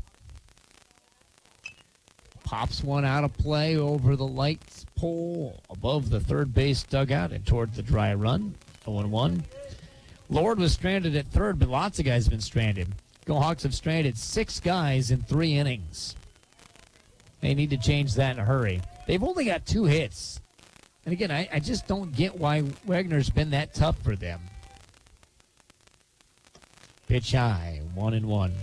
We'll get to the number 1 ranked father-son baseball duo of all time here in just a little bit. I'm sure you can guess who it is, or at least I think you can guess who it is. Ball hit into right center field. This one is going to be caught by a racing Wasson. Lord hit it pretty well. Wasson was just shading that way already and was able to get to the pitch. 1 out, no one on. Sam Rose up to bat. He was a strikeout victim his last time up. So the number 1 ranked father-son duo of all time is Bobby and Barry Bonds. Now, Barry, his stats speak for itself, except for the fact that they don't speak for themselves. Ground ball over to shortstop, fielded by Jack O'Neill. That's out number 2. Bring up Ethan Hennings with 2 outs, nobody on. But yeah, Barry Bonds was top 4 in the MVP voting twice. Had 3 Gold Gloves Excuse me, that's Bobby Bonds. Had 3 Gold Gloves, 3 All-Stars, top 4 in the MVP twice. Of course, Barry had 762 home runs, although steroids. Hofer up to bat for Hennings. He walked. Hennings did last time, but Hofer getting a chance to bat here. Interesting decision with 2 outs and nobody on to give Hofer an at-bat. Wind, the kick, the delivery, outside. Corner, I guess. Called strike. I didn't see that coming. Thought that one was outside just a bit, but the umpires get a much better look at it than I do. But yeah, Bobby Bonds, a great. Hennings is hurt, I guess is the reason why he's not playing. The ball's flicked on into left field for Hopeford. He gets a single, just the 3rd hit of the game for Waverly Shellrock. Just poked it out there, flicked it into left field. So the Go Hawks have a man on with 2 outs. Carson Graven up to bat. Back to the Bonds. Barry, of course, has all those great stats. And if he didn't take steroids, or if you just don't care about steroids, he's the greatest baseball player of all time. Except we do care about steroids, and he's not. But he was a freak for those few years. He just couldn't pitch to him.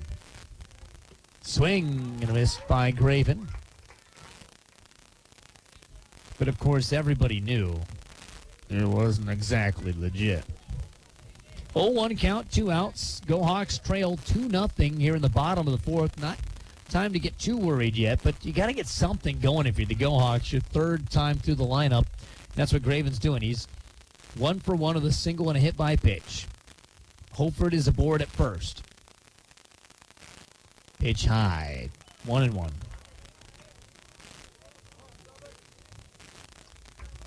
1-1 count. Runner at first being held on by Isaac Rowe. Hofer. The decent lead. Not a big lead, but decent.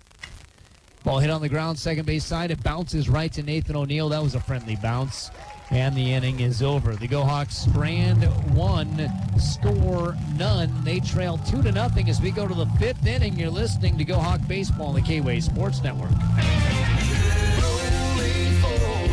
It's a name you know with a 1-2. Rolling Forward in Shell Rock is proud to support the Go Hawks. Hi, this is Greg Stockdale. Visit our championship team at Rolling Forward. Like the Go Hawks, the staff at Rolling Forward is dedicated, skilled, and will go above and beyond for you. Whether you're looking for a new or used vehicle or servicing your vehicle, trust the championship team at Rolling Forward. Good luck, Go Hawks, from all of us at Rolling Forward in Shell Rock. We get you rolling forward. Nothing can be as important as keeping your home properly heated this winter. And if your LP gas man is Dillaboo Oil, you're assured that running out of LP will never be a problem. Dillaboo Oil is there when you need them 24 hours a day for all your LP and fuel oil needs. Call the professionals at Dillaboo Oil at 319-352-3437 or stop in and visit with them at 600 West Bremer Avenue, Waverly. For home heating fuels, it's Dillaboo Oil in Waverly.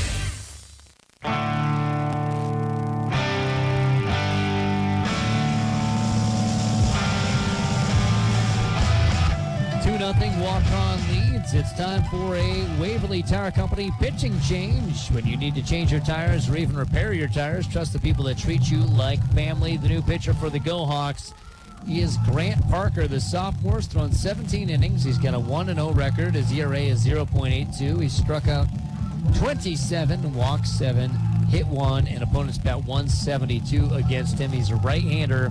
That's Grant Parker, who replaces Nolan Foster, who gave up 5 hits. Didn't have a bad game at all.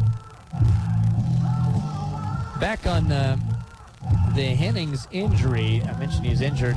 Greg Stockdale let me know about that. Apparently, happened when the ball hit his hand that last at bat. It looked like it hurt. So Holford's playing in center for Ethan Hennings. That's a big loss. I hope it's nothing too much, but he got that ball that hit him in the hands as he was swinging. It's a painful way to get a foul ball. Painful way to get a foul ball. Up to bat is Noah Hatlin, the 2-hitter. Who gets Grant Parker, who stings one inside, ball 1. 6 Ks, by the way, for Foster as he finishes his night. Ball hit into left field, coming in and diving and making the grab is Dylan Stockdale. Stockdale came in quite a ways, and actually the ball was a little bit left of him, reached his arm out to the side as he's diving, manages to keep it in his glove and squeeze out number one. Good play there by Stockdale. One up, one down. That brings up Lincoln Snicker, who has struck out twice in this game, but it's his first time facing Grant Parker. Ground ball, second base side. Parker gets another out. As Rose throws to first, he's thrown 3 pitches, got 2 outs, and Isaac Rowe up to bat. He's 1 for 2 with a pop-up on the infield, a single and a run scored. We're going to like this start for Grant Parker. Obviously, a lot of help behind him, but that's one of the things you got to remember as a player. You've got help behind you. Fastball outside corner, strike one. Stockdale makes a great play for you. I mean, you just got a lot of great defenders behind you. You can't be afraid to have the ball go into play.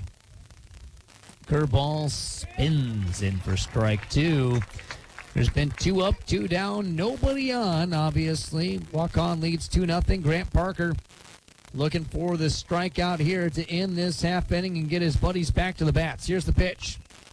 Chopped first base side, right to Dewey. He doesn't have to move as he stays right on his bag, fields it, and that's out 3. 3 up, 3 down. Time to stretch your legs. We go to the bottom of the 5th after this on the K-Way Sports Network. Proud to support Waverly Shell Rock High School athletic events is Waverly Box and Pallet. Good luck, Go Hawks, this season from Waverly Box and Pallet. Hi, this is Adam with Folkerts Financial Strategies. Life is busy with kids, activities, work, and that much-needed vacation. Who has time to think about retirement and life insurance? Well, we do at Folkerts Financial Strategies, and we'll worry about your insurance coverage and your retirement plan so you can get back to living your busy life. Come see us here at 410 West Bremer Avenue, Folkerts Financial Strategies. Every field is the perfect field to plant Wiffles hybrids and Merchman seeds from Jeff Wright Seed Company in Waverly. So if you're looking for resilient crops and high yields, look no further than Jeff Wright Seed Company with Merchman seeds and Wiffles hybrids.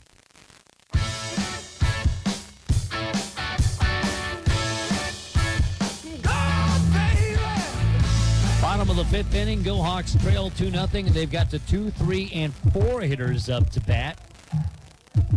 Leading things off will be Dylan Stockdale, made that diving catch in left field last half inning. He was hit by a pitch and grounded out to second so far. Gabriel Wigner still up to bat. Wigner's fastball has been clocked at about 65. His curveball, I kid you not, tonight has been clocked at 40. 40. Pitch high. That's half as fast as a pretty good high school pitcher's fastball, right? About 80. 80's not, outrageous. 40. Here's the 1-0. Ball fouled away, 1-1. I mean, how many times do you see 40 in high school? Jokingly said, I think I can get 40 left-handed. But if I'm throwing left-handed, I'm not having the results he's having so far. He's shutting out the Go Hawks. Pitch way outside, 2-1. I mean, I'm not going to argue with what works. But the Go Hawks, like a lot of good teams, they have trouble with slow pitching. That's the case tonight. Ball hit right up the middle. No trouble there from Stockdale, who shoots a single. Right over the mound and over the second base bag and into the center field grass. That brings up Chance Key, who's 1 for 2 with a pop-up on the infield and a single. We're in the bottom of the 5th inning. Go Hawks trail 2-0. It feels as though they are due to get runs. But just because you feel as though you're due to get runs does not mean you're going to get them. You got to get them. You got to earn it.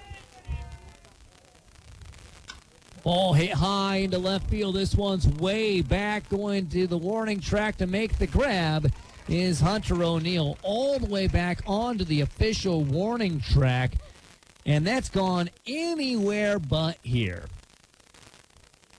And I mean anywhere but here. If you're playing at Principal Park, it's out.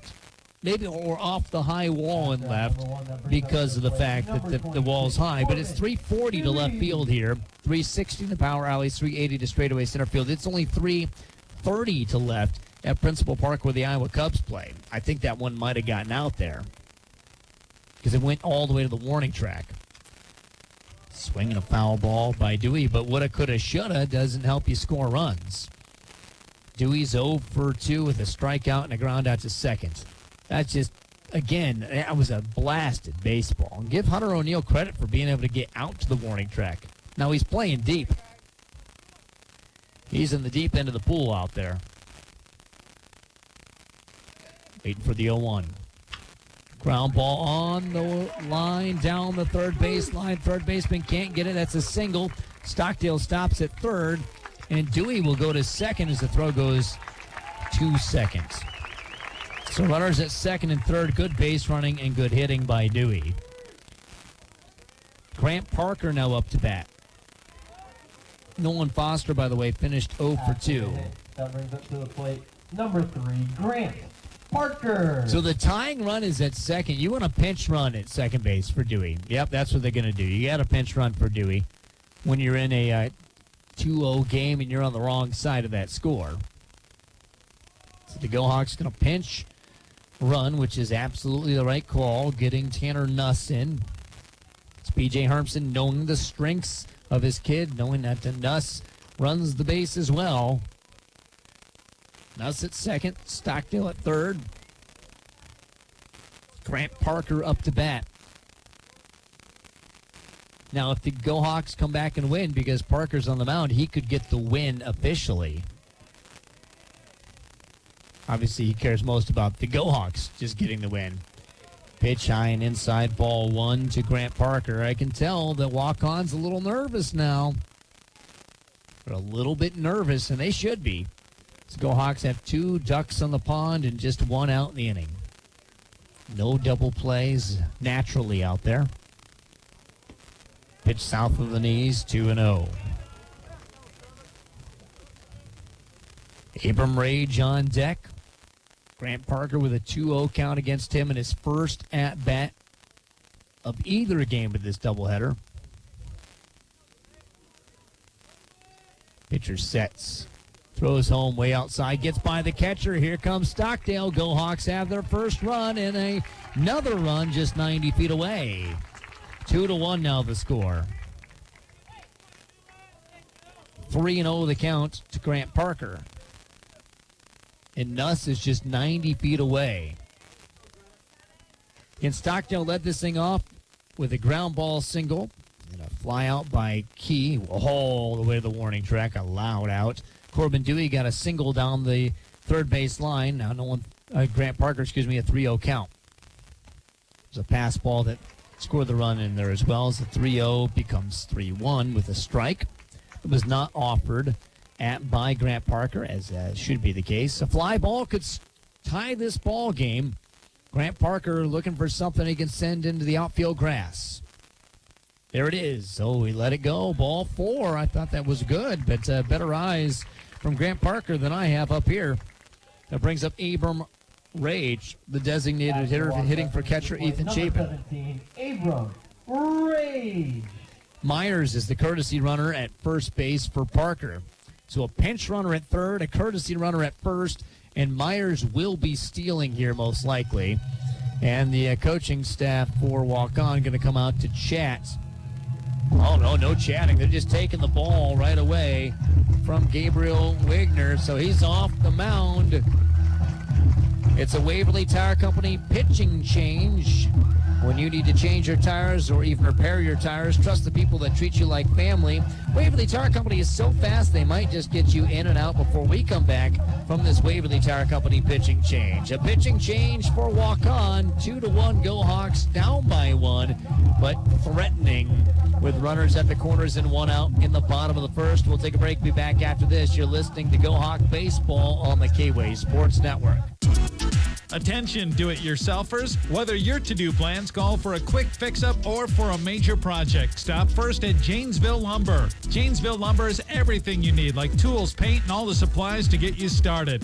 Best of all, their experts can help answer all your questions to make sure you have the right items. So before you roll up your sleeves and get to work, stop first at Janesville Lumber. Proud to support Janesville High School and community events. Janesville Lumber. The more your life changes, the more your insurance needs change. I'm Christy DeMuth, agent. In just minutes, I can conduct a free personal insurance review to help you determine how much and what type of coverage is right for you, with no costly gaps or overlaps.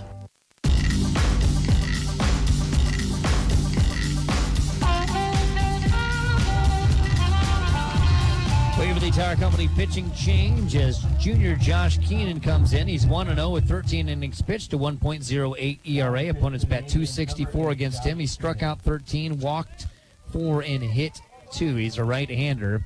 That's a Waverly Tire Company pitching change as Abram Rage up to bat. Runners at first and third with 1 out.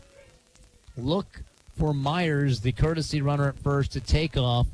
Maybe not the first pitch of this at-bat, but during this at-bat. I'd like him to go on the first pitch. He takes off. Throw is cut. Goes into center field nearly. It was cut by the second baseman, dropped. Then the shortstop got there, and Nuss did not go home. He just didn't want to run himself into an out, and I don't blame him. So runners at second and third. So the tying run at third, the go-ahead run is at second with Abram Rage up to bat, and the Go Hawks trailing 2-1 in the bottom of the fifth inning. High and tight. 2-0 is Keenan. Of course, Keenan, the assistant coach as well. Not Josh, but Jerry. 2-0. Flowing into right center field. This is going to be caught by Wasson. Is it deep enough to tag? I don't know if it is. There's going to be a play at the plate. Oh, it's a throw that bounces away from the catcher, and Nuss comes home to score and tie the game. If the throw was on target, he would have been out. No doubt about it. If the throw was on target, he would have been out. But that's the thing. Push the envelope when you run bases in high school, because perfect throws aren't always or even mostly the case when 14 to 18-year-old or maybe 19-year-old players are playing this game. Jacob Lord up to bat. He's 0 for 1 with a hit by pitch and a fly out to right. The go-ahead run is Lance Myers at third base as he tagged up and got there.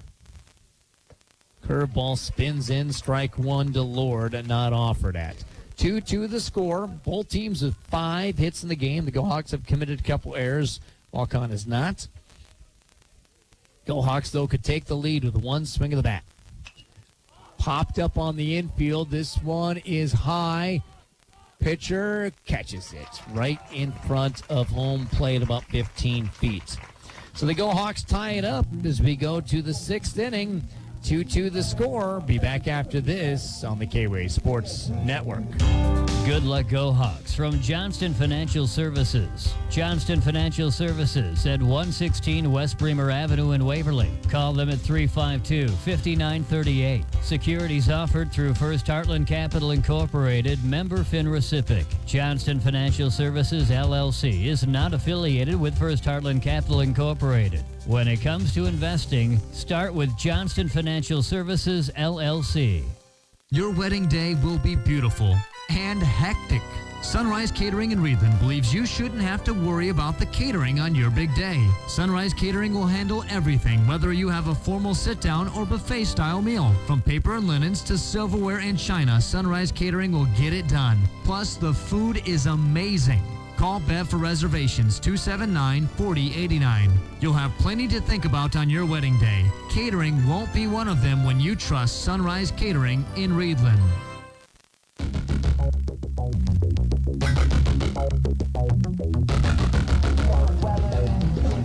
Welcome back. 6th inning just about to start. The Go Hawks have tied the game up 2-2. Grant Parker still on the mound. And the Go Hawks sub-state has been released, not the pairings, but the grouping for Sub-State number 3 for Class 3A has been announced. We'll chat about that here in this half inning as the 5, 6, and 7 hitters due up for the Waukon Indians, who find themselves in a tie ball game after being up 2-0. The Go Hawks have come back to make it 2-2. Jaden Hager up to bat. The designated hitter hitting now for the new pitcher, Josh Keenan. He's 2 for 2 with a pair of singles. Grant Parker, though, getting his first time to face him. Pitches inside corner called strike. Good start there by Grant Parker. Parker had a 1-2-3 inning in the 5th. Next pitch, low. Oh, hit the zone. Strike 2 called. Boy, that was the very bottom of the zone. Gotta love that. If you can get that call, go back to the well again and again and again and drink. Ground ball on the ground to Dewey at first base. Barely has to move, just like he did the end of the 6th inning. That brings up Jack O'Neill, who's 0 for 2. He reached on an error and also a fielder's choice. After the ground out, that brings up to the plate number 26, Jack O'Neill. Maybe a 1 out, nobody on, in a 2-2 game. Line kick delivery by Parker is a strike. So the Go Hawks are in Sub-State number 3. They're with Benton, Charles City, Clear Creek Amana, Crestwood, Decorah, Western Dubuque, South Tama, and of course themselves. Looks like it should split up as far as sides go with kind of a Northeast Iowa Conference tournament, as Charles City and Crest will be the lower seeds, probably playing one of those playing Decorah, one playing Waverly Shell Rock. Ball hit into right center field. This one's going to get down.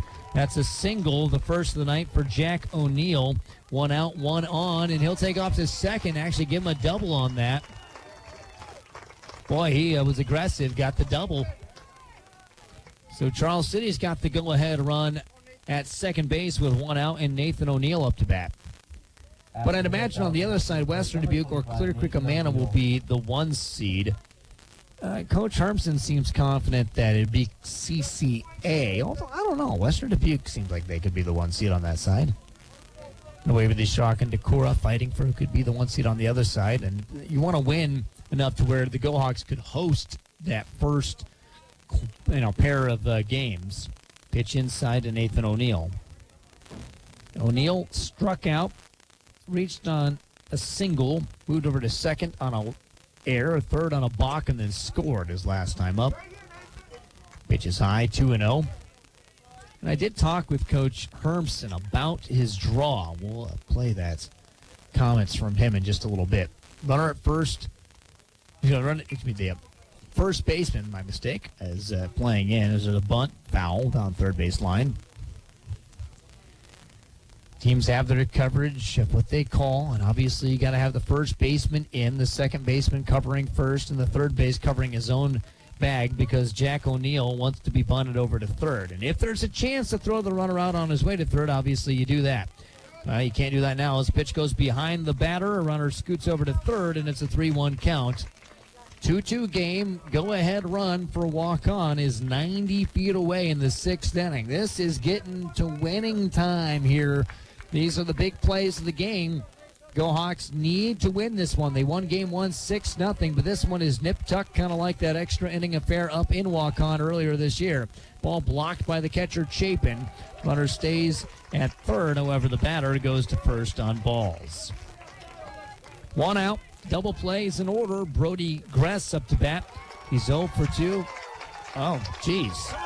Runner goes to second. I was looking down at my book to see what Gress had done, and the ball back to the pitcher was offline, I guess, and the runner takes off to second. I got to be honest, I was looking down to see what Gress had done last time, and there's no double play in order. Malcolm Newell comes out to talk to his team, and while he's out there, here's what Coach B.J. Hermson had to say about the postseason draw that the Go Hawks received. The Sub-State came out. It's kind of a mostly Walmack side and then a Northeast Iowa Conference mini tournament on the other side. How do you like it? You know, we like our girl. We know it's going to be a tough road, and we got to take it one game at a time. But, we like the teams that we're paired with, and we're going to go out there and compete. Do you have to win a lot of games here so that you can host your side of the sub-state?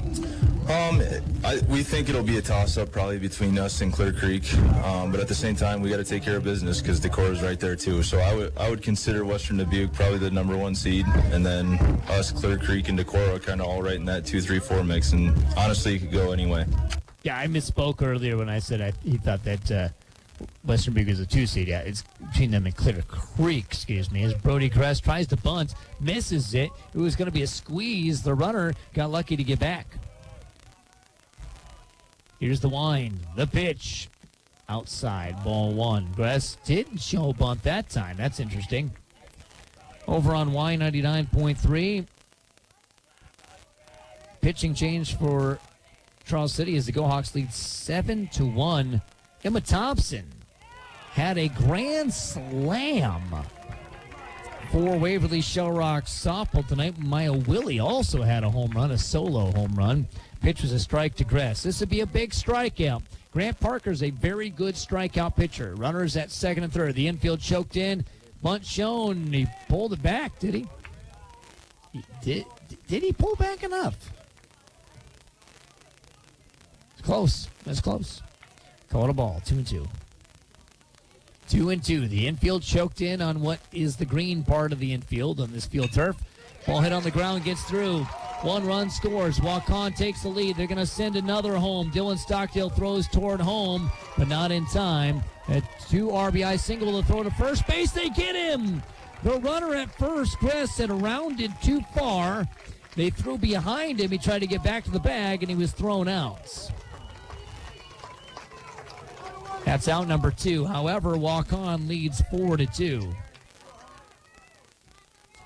So it leads 4-2 as Waukon. Hunter O'Neill up to bat with 2 outs and a runner nowhere to be seen.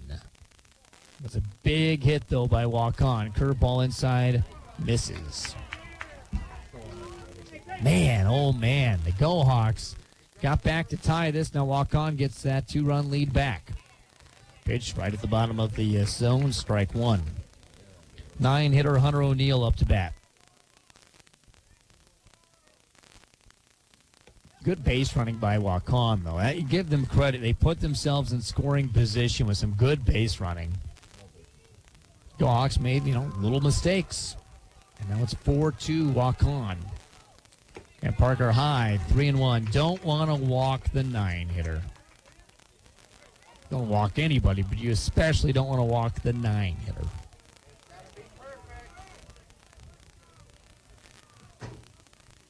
Pitch down the middle, called strike. Full count. It's a full count. Wind, kick, delivery, ball 4. Waukon's got a man on. And for Waukon, anytime you get a chance to beat the GoHawks in anything, they want it bad. Number 23, Mason Watson. I mean, you think of how good their football team was this year, where the GoHawk football team smashed them in the first game of the year. They've had some decent basketball teams. The GoHawks find ways to win. It's just hard to beat Waverly Shark at anything. Northeast Iowa Conference teams know that, so much so that they voted the GoHawks out of the conference. And so, it just not saying anything malicious. It means a lot to Waukon in this game. GoHawks may have been overlooking them. Ground ball over to shortstop, fielded by Graven, throw to first in time, and the inning is over. Go to the bottom of the 6th. GoHawks down 4-2. They need some runs when we come back on the K-Way Sports Network. Hi, this is Adam with Folkerts Financial Strategies. Life is busy with kids, activities, work, and that much-needed vacation. Who has time to think about retirement and life insurance? Well, we do at Folkerts Financial Strategies, and we'll worry about your insurance coverage and your retirement plan so you can get back to living your busy life. Come see us here at 410 West Bremer Avenue. Folkerts Financial Strategies. Honey, what are you eating? Get out of there. We don't eat dog food. If you've got kids and a dog, then that probably sounds familiar. But why are you feeding your dog something you're afraid your kids will also eat? Shop for your dog food at the Scoop Feed and Supply at the corner of Wagner Road and Airline Highway in Waterloo for the best food for your dogs from Victor. Exclusive. The Signature, and From, and more. At the Scoop Feed and Supply, they're proud to carry the best food to keep your dog healthy and happy for many years to come. So if you're serious about your dog's health and well-being, get their food from the experts at the Scoop Feed and Supply in Waterloo today. The Scoop Feed and Supply. They feed everything but humans.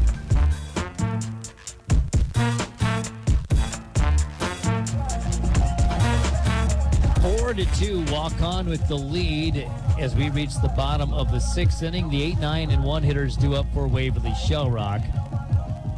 Go Hawks won the first game 6-0, trying to sweep, but Waukon has that 4-2 lead, and it's getting late in the ball game. First pitch is low to Rose, who was considering bunting. Rose is struck out and grounded out in this game, but he's facing Josh Keenan for the first time tonight.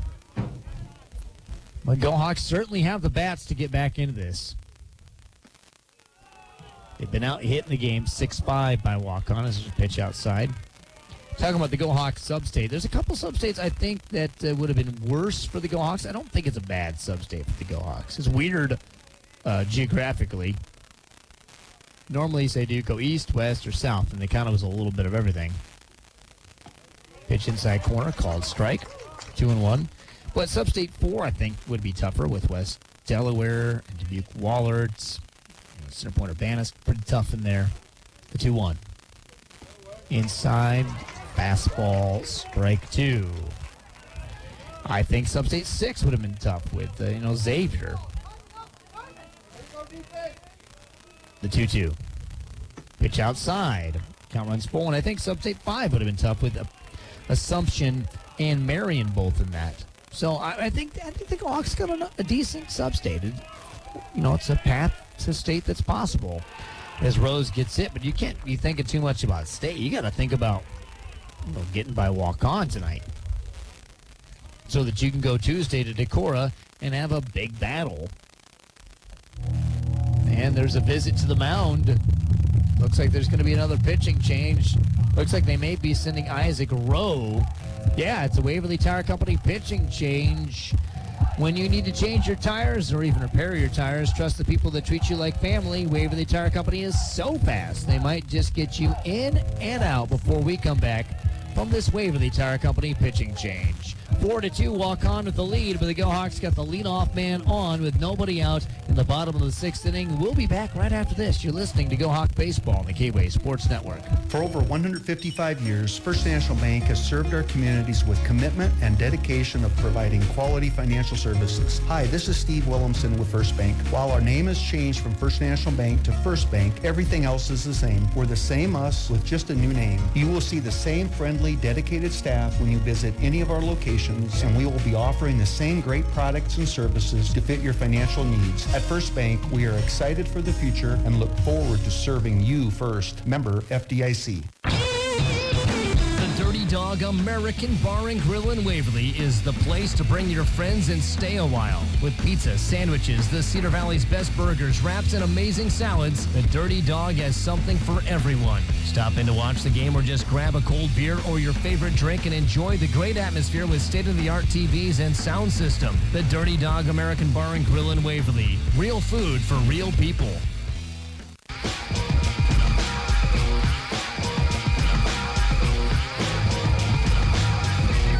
4-2, Waukon leads here as we have a Waverly Tire Company pitching change. New pitcher is Isaac Rowe.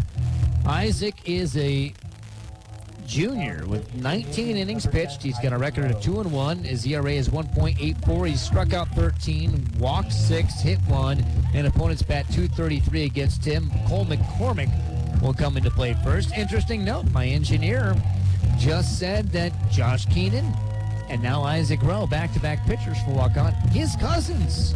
Yeah, Burke Wallace says those are his cousins. And Go Hawk fans are thinking, would you mind listening to your Go Hawk, your cousins, lose the Go Hawks here? But it's Waukon up 4-2. Sam Rose got hit to lead things up. Aiden Holford up to bat. He's 1 for 1. He's filling in for Hennings. He got hurt. Walked, but he got hit in the hands while batting. Had to come out of the game. Throw to first base. Runners back in time. That's Sam Rose.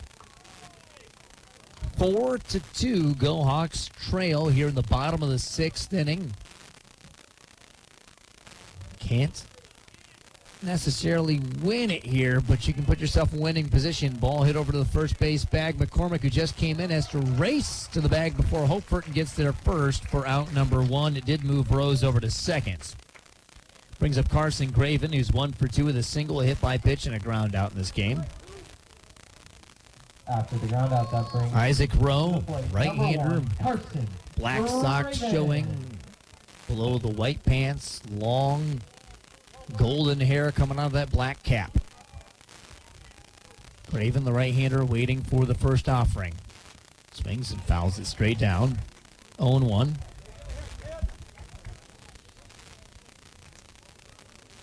Runner at second base is Sam Rose, who can run pretty well. Second baseman Nathan O'Neill holding him, just slapping his glove, not getting too close to the bag. Rowe throws a slow curveball home. Carson Graven hits it a long way. Is it fair? Yes, it is. Hits right at the foul pole. That's going to score one. A stand-up double from Carson Graven. He hit it hard, and it hit the foul pole in left field. Right at the base of it, 340 feet away exactly is where that thing hit. Now Dylan Stockdale up to bat. The tying run is at second base. Stockdale is 1 for 2 with a hit by pitch, a ground out, a single, and a run scored in the game. Love nothing more than to trade places with the runner at second, Graven, as the pitch is high and tight, 1-0 against Stockdale from Isaac Rowe. Rowe sets. Belly high. Throws home inside. 2-0. Go Hawks look confident. They don't look like a team that's too worried. Obviously, you got to be a little anxious down late. Ball hit on the ground, second base side. The runner will advance. The throw to first is bad. That's going to tie the game. The runner's coming home and scores. An E4. Stockdale is over at second now, so the go-ahead run is at second base in the bottom of the 6th inning. That should have been an out. Nathan O'Neill had a very short throw to make, and he screwed the throw up, and that allows Sam Rose not just to get to third, but to come home, and then Stockdale to make it all the way to second. Chance Key is up to bat. He's 1 for 3. Swing and a miss. However, one of his non-hits is the best swing and batted ball of the game as he hit it all the way to the warning track in left field. Although Graven's hit off the foul pole begs to differ. The throw gets beyond the catcher. The throw goes to third. Ball goes into the outfield. Stockdale does not go, though, because the shortstop backed up to throw to third from the catcher. A good job by shortstop Jack O'Neill, because if he's not backing that up, Stockdale is coming home for the go-ahead run. Runner at third base, the go-ahead run at third base in the bottom of the 6th. Ball popped up high on the infield. Oh, they don't know. They don't see it. They don't see it. It's going to drop. It drops in the grass just beyond the second base bag. Chance Key sees no one's covering second. They'll go to second. They'll go to second. The Go Hawks lead. The ball was hit so high in the air, and I noticed nobody could see that. Lincoln Snicker came in. The O'Neills, Nathan and Jack, were back, and it looked like Jack had it, but then all of a sudden you had that look in his eyes where he goes, I can't see the ball, and it drops on the grass. 10 feet into the grass beyond second base. Chance Key gets to second on a double because nobody was covering. All three of those boys are back there. Nobody's at the bags. Chance Key comes home. Goes to second with good base running as Stockdale comes home. And now it's 5-4. Now the Go Hawks are looking to add some Folkerts Financial Services insurance runs because next half inning, they could get 3 outs and win the ball game now. Oh, how the tables have turned as Jude Landers comes to pinch run at second. There's still just 1 out in the inning as Corbin Dewey's up to bat. Pitch outside. That should have been an out. There's 2 should-have-beens in this inning. The Stockdale ground ball to second, that should have been an out, but it wasn't. put it in play. Look what happens. The little blooper just into the grass should have been an out, but they couldn't see it. And I'll tell you, as an outfielder, I remember this from my playing time. When there's not a cloud in the sky, sometimes that's the hardest time to find the ball. Clouds sometimes can give you that perspective. You see it comes out of a cloud, or, there's just something there. But when a cloudless night at this time of dusk, when it's completely dark, it's easier to see a ball. But this time of day is really, really tough to see a baseball. And that's what happened. Dewey hits the ball on the ground, and there's strike one. 1-1 the count. Again, we've said this a lot. You put the ball in play, stuff happens. I mean, Stockdale, 99 times out of 100, he's out. But he wasn't that time. They're going to intentionally walk Corbin Dewey now. So an intentional walk of Corbin Dewey will set up a double play. I think that's what they're doing. Grant Parker up to bat. After the walk up. But just because you're out 99 times out of 100 doesn't mean that's not infinitely better than striking out. It is infinitely better than striking out to put a ball into play unless you hit into a double play. It's so much better. Pitch high, top of the zone, called strike to Parker, who's 0 for 0 because he walked last time up. Pitch outside. 1-1. Under the major league level, I talked about this. It's home run or strikeout. That's what guys want to do. With the high school level, you put it in play. You put it in play. You're not playing elite defenses. Maybe playing very, very good defense, but you're still playing kids who can make mistakes. Pitch catches just a piece in the outside corner. 1-2 the count. 1 out. Runners at first and second. The pitch blocked. Catcher can't find it. Runner's going to take off to third. A really early slide by Jude Landers as he slides and kind of has to swim the rest of his way to third. Now there's runners at the corners. Corbin Dewey has already been pinched run for, so he's going to stay in. But I would steal him. With runners at the corners, worst things that happen is the throw goes down to second. You probably steal the guy home. Swing and a miss by Parker. Strike 3. 2 outs now in the inning. That brings up Abram Rage. Rage is 0 for 2 with a pop out to first, pop out to second, and a sacrifice fly into right field. Runners at the corners. Dewey should take off on this very first pitch. Nope. Swing and a miss. Dewey does take off as the ball bounced on the dish. So now there's runners at second and third. A single would score 2. 5-4, the Go Hawks lead in the bottom of the 6th inning. They trailed the entire game until they tied it in the bottom of the 5th, and then Waukon got 2 more to go up 2 going into the bottom of the 6th as Rage swings and misses at a high fastball. But then the Go Hawks got 3 runs in this half inning to take a lead 5-4 as they're trying to sweep their way through Waukon this evening. Pitch low, gets by the catcher. He's coming home. He dives. The catcher dives and gets Landers out. Good play there by Gress, knowing he couldn't flip it to the pitcher and just had to dive and do it himself right at the plate. An exciting play. It's now 5-4. Here's the situation.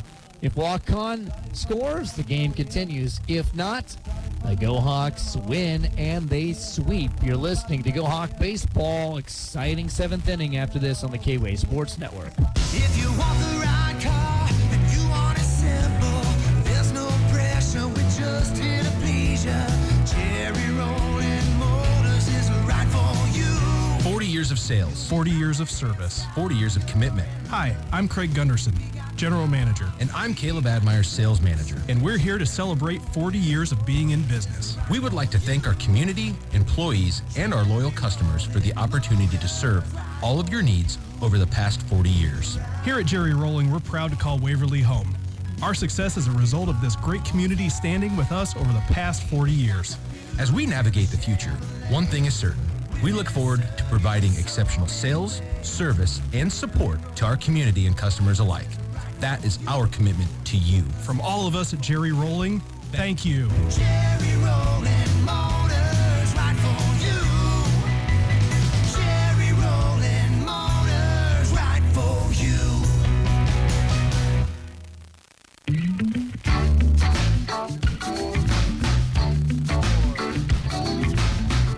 5-4, Go Hawks lead as we go to the 7th inning. The Go Hawks need 3 outs before Waukon gets 1 run and they'll win. As Noah Hatlin up to bat, he's a 2-hitter. Faces Grant Parker, who starts him off with the ball.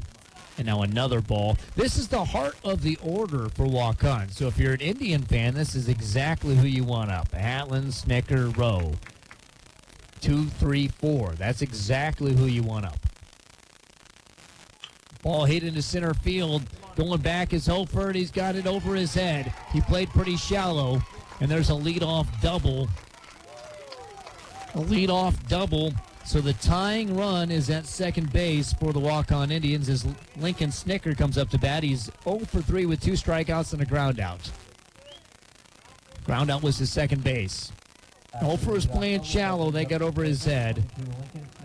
He did a good job of getting that ball quickly, trying to get it in. Not the best throw in, but he got it in quickly enough that Hatlin wasn't thinking about going to third. Nobody out. Parker steps off the back of the rubber. Runner goes back. Gotta get Snicker. Curveball spins, but left just a little high. Go Hawk fans beg to differ on the call. It was high. It was just a little high. Got a good experienced umpire behind the dish.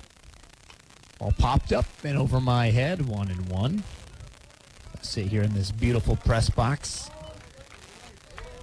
Nervous like everyone else in this game. 5-4 in the 7th inning. Walk on to the 1-run lead and a runner at 1-run deficit, excuse me.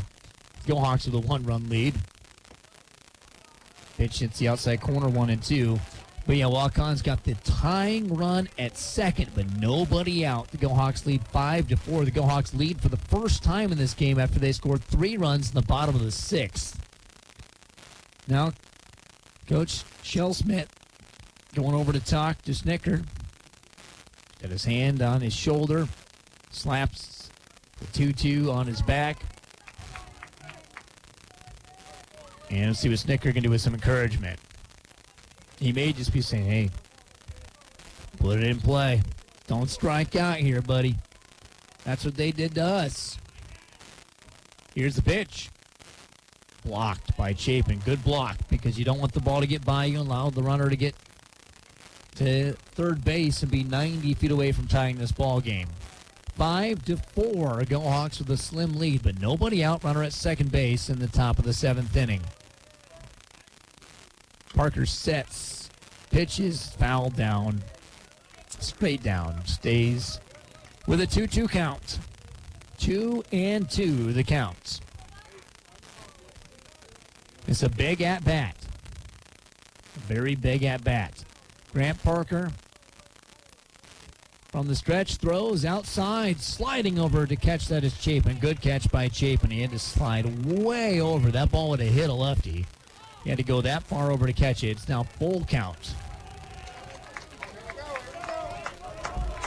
Waukon sees this as a big opportunity, but here's a big pitch. Ooh, just off the plate. Ball 4. Snicker takes his base. The first 2 men are aboard. That brings up Isaac Rowe, who's now the pitcher of record for Waukon. Malcolm Newell's going to come out and talk with his pitcher, Grant Parker. Nobody's been working in the bullpen, Go Hawk fans, in case you were wondering. So the Go Hawks scored 2 in the 5th, 3 in the 6th. Waukon got 1 in the 3rd, 1 in the 4th, 2 in the 6th. That's how we have our 5-4 score. Both teams with 7 hits on the board. It's the top of the 7th inning. If Waukon were to score, it would not be game over. The Go Hawks are the home team. They're the ones that could walk things off. But if the Go Hawks get 3 outs before Waukon scores 1 run, they win. But Waukon's not going to make it so easy as Isaac Rowe, not wearing the batting gloves, waggling the bat back and forth in the right-handed batter's box. Here's the pitch from Parker. Strike one called right at the top of the zone in the outside half. Parker's got to be aggressive here pitching. You can't pitch tentatively. You've got to be out there thinking that you're the man. You got to make it happen. Curveball spins in strike two. That's a good pitch by Parker. And I think that's probably a little of what Malcolm Newell was saying, don't you think? Just giving his guy a shot of confidence. Hey, go get this guy. Then we can turn two and we can go home with a win. And by home, we're already home. You can go to your own house, sleep in your own bed good, and spend a good Father's Day weekend with Dad. Ball fouled back. Boy, if you think these boys are nervous, think about the dads out there. Father's Day weekend. I know they probably, try not to live vicariously through their kids, but when their kids are happy, they're happy. When their kids are sad, they're sad. There's just so much of that as the ball's fouled down the third base side. Jacob Lord fields it in foul territory. And moms, too, but I especially think of the dads here on this weekend.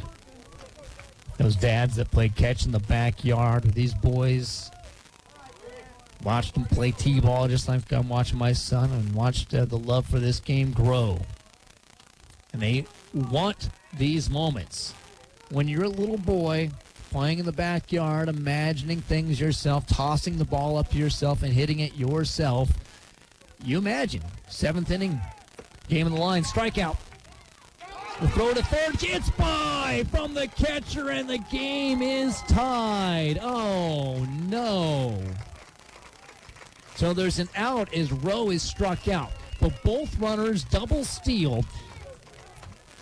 Chapin throws to Lord, but throws it by him, and that allows Hatland to score and tie this thing 5-5 with a runner at third.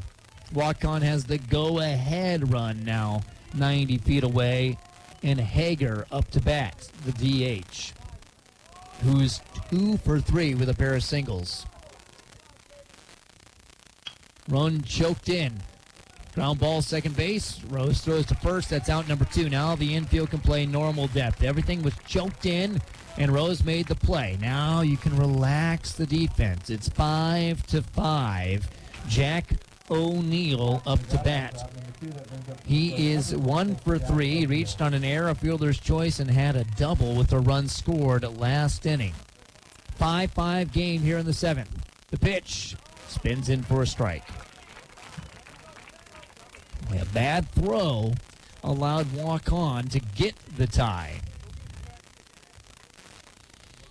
Go Hawks will get a chance to bat.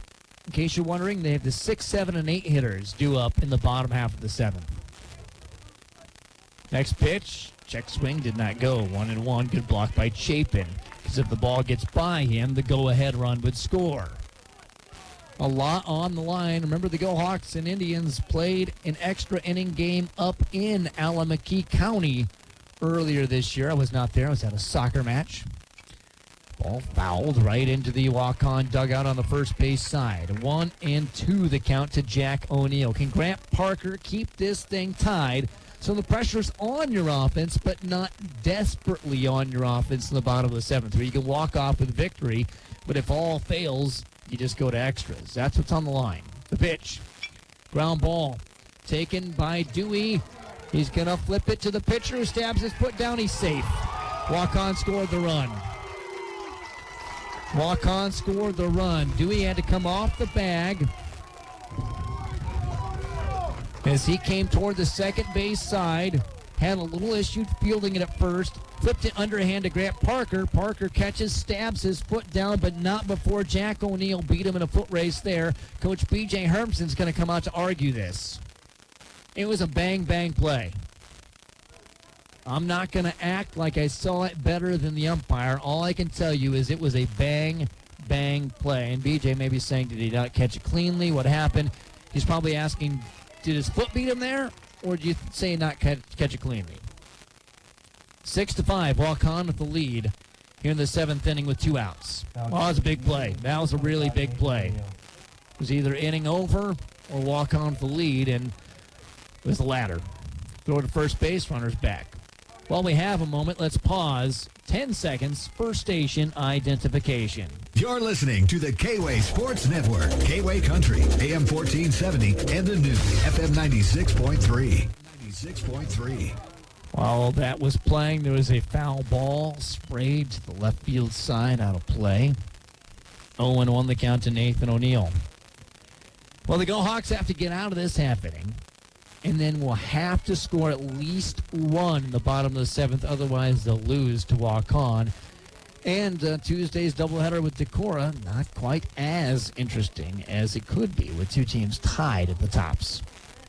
Still a lot of baseball, though. A lot of baseball. There's a leadoff double by Hatlin, a walk, a strikeout, a ground out, and a single. That's how this thing's gone, with some errors in between.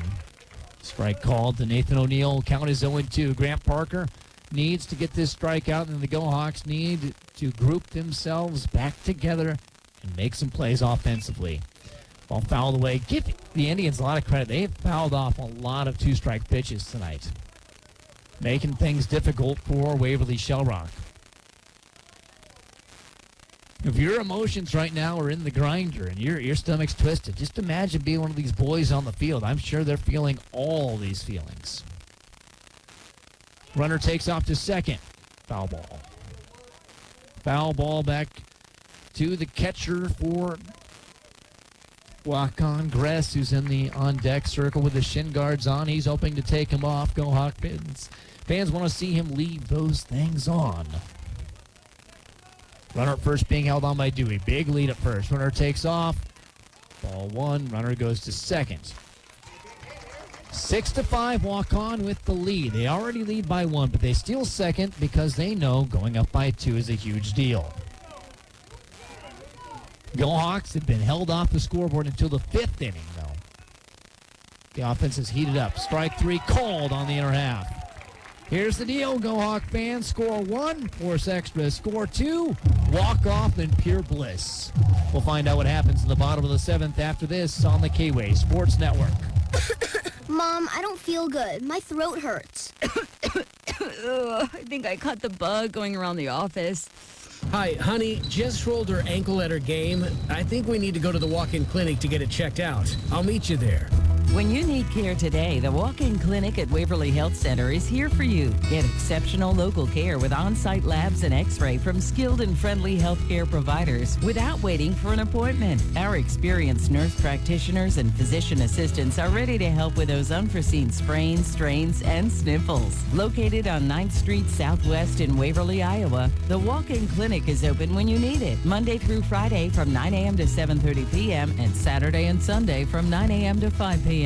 No appointments are needed. You can even check in online at waverlyhealthcenter.org/check-in. Convenient, comprehensive, and the care you need close to home. The walk-in clinic at Waverly Health Center. Big city care, small town comfort.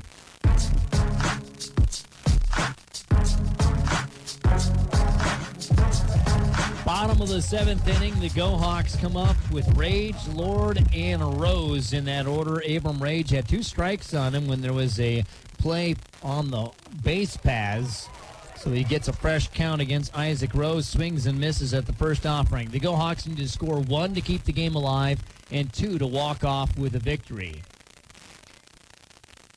Ball hit high into left field. Should be an easy play for Hunter O'Neill, and he makes the grab.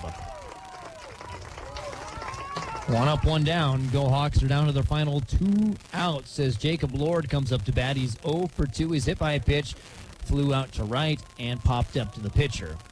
And the Go Hawks have got to score at least one run or they drop one to Waukon. Coming into this game, the Go Hawks went 3 of 3 against Waukon. This is a pitch outside by Isaac Rowe. Now, don't kid yourself. The Indians feel the pressure, too. Kind of a different pressure than the Go Hawks, but pressure nonetheless. Ball flown high in the air into shallow center field. This one's trouble. Coming in and making the grab is Lincoln Snicker. 2 outs. Sam Rose up to bat, and if he does not score, the game is over.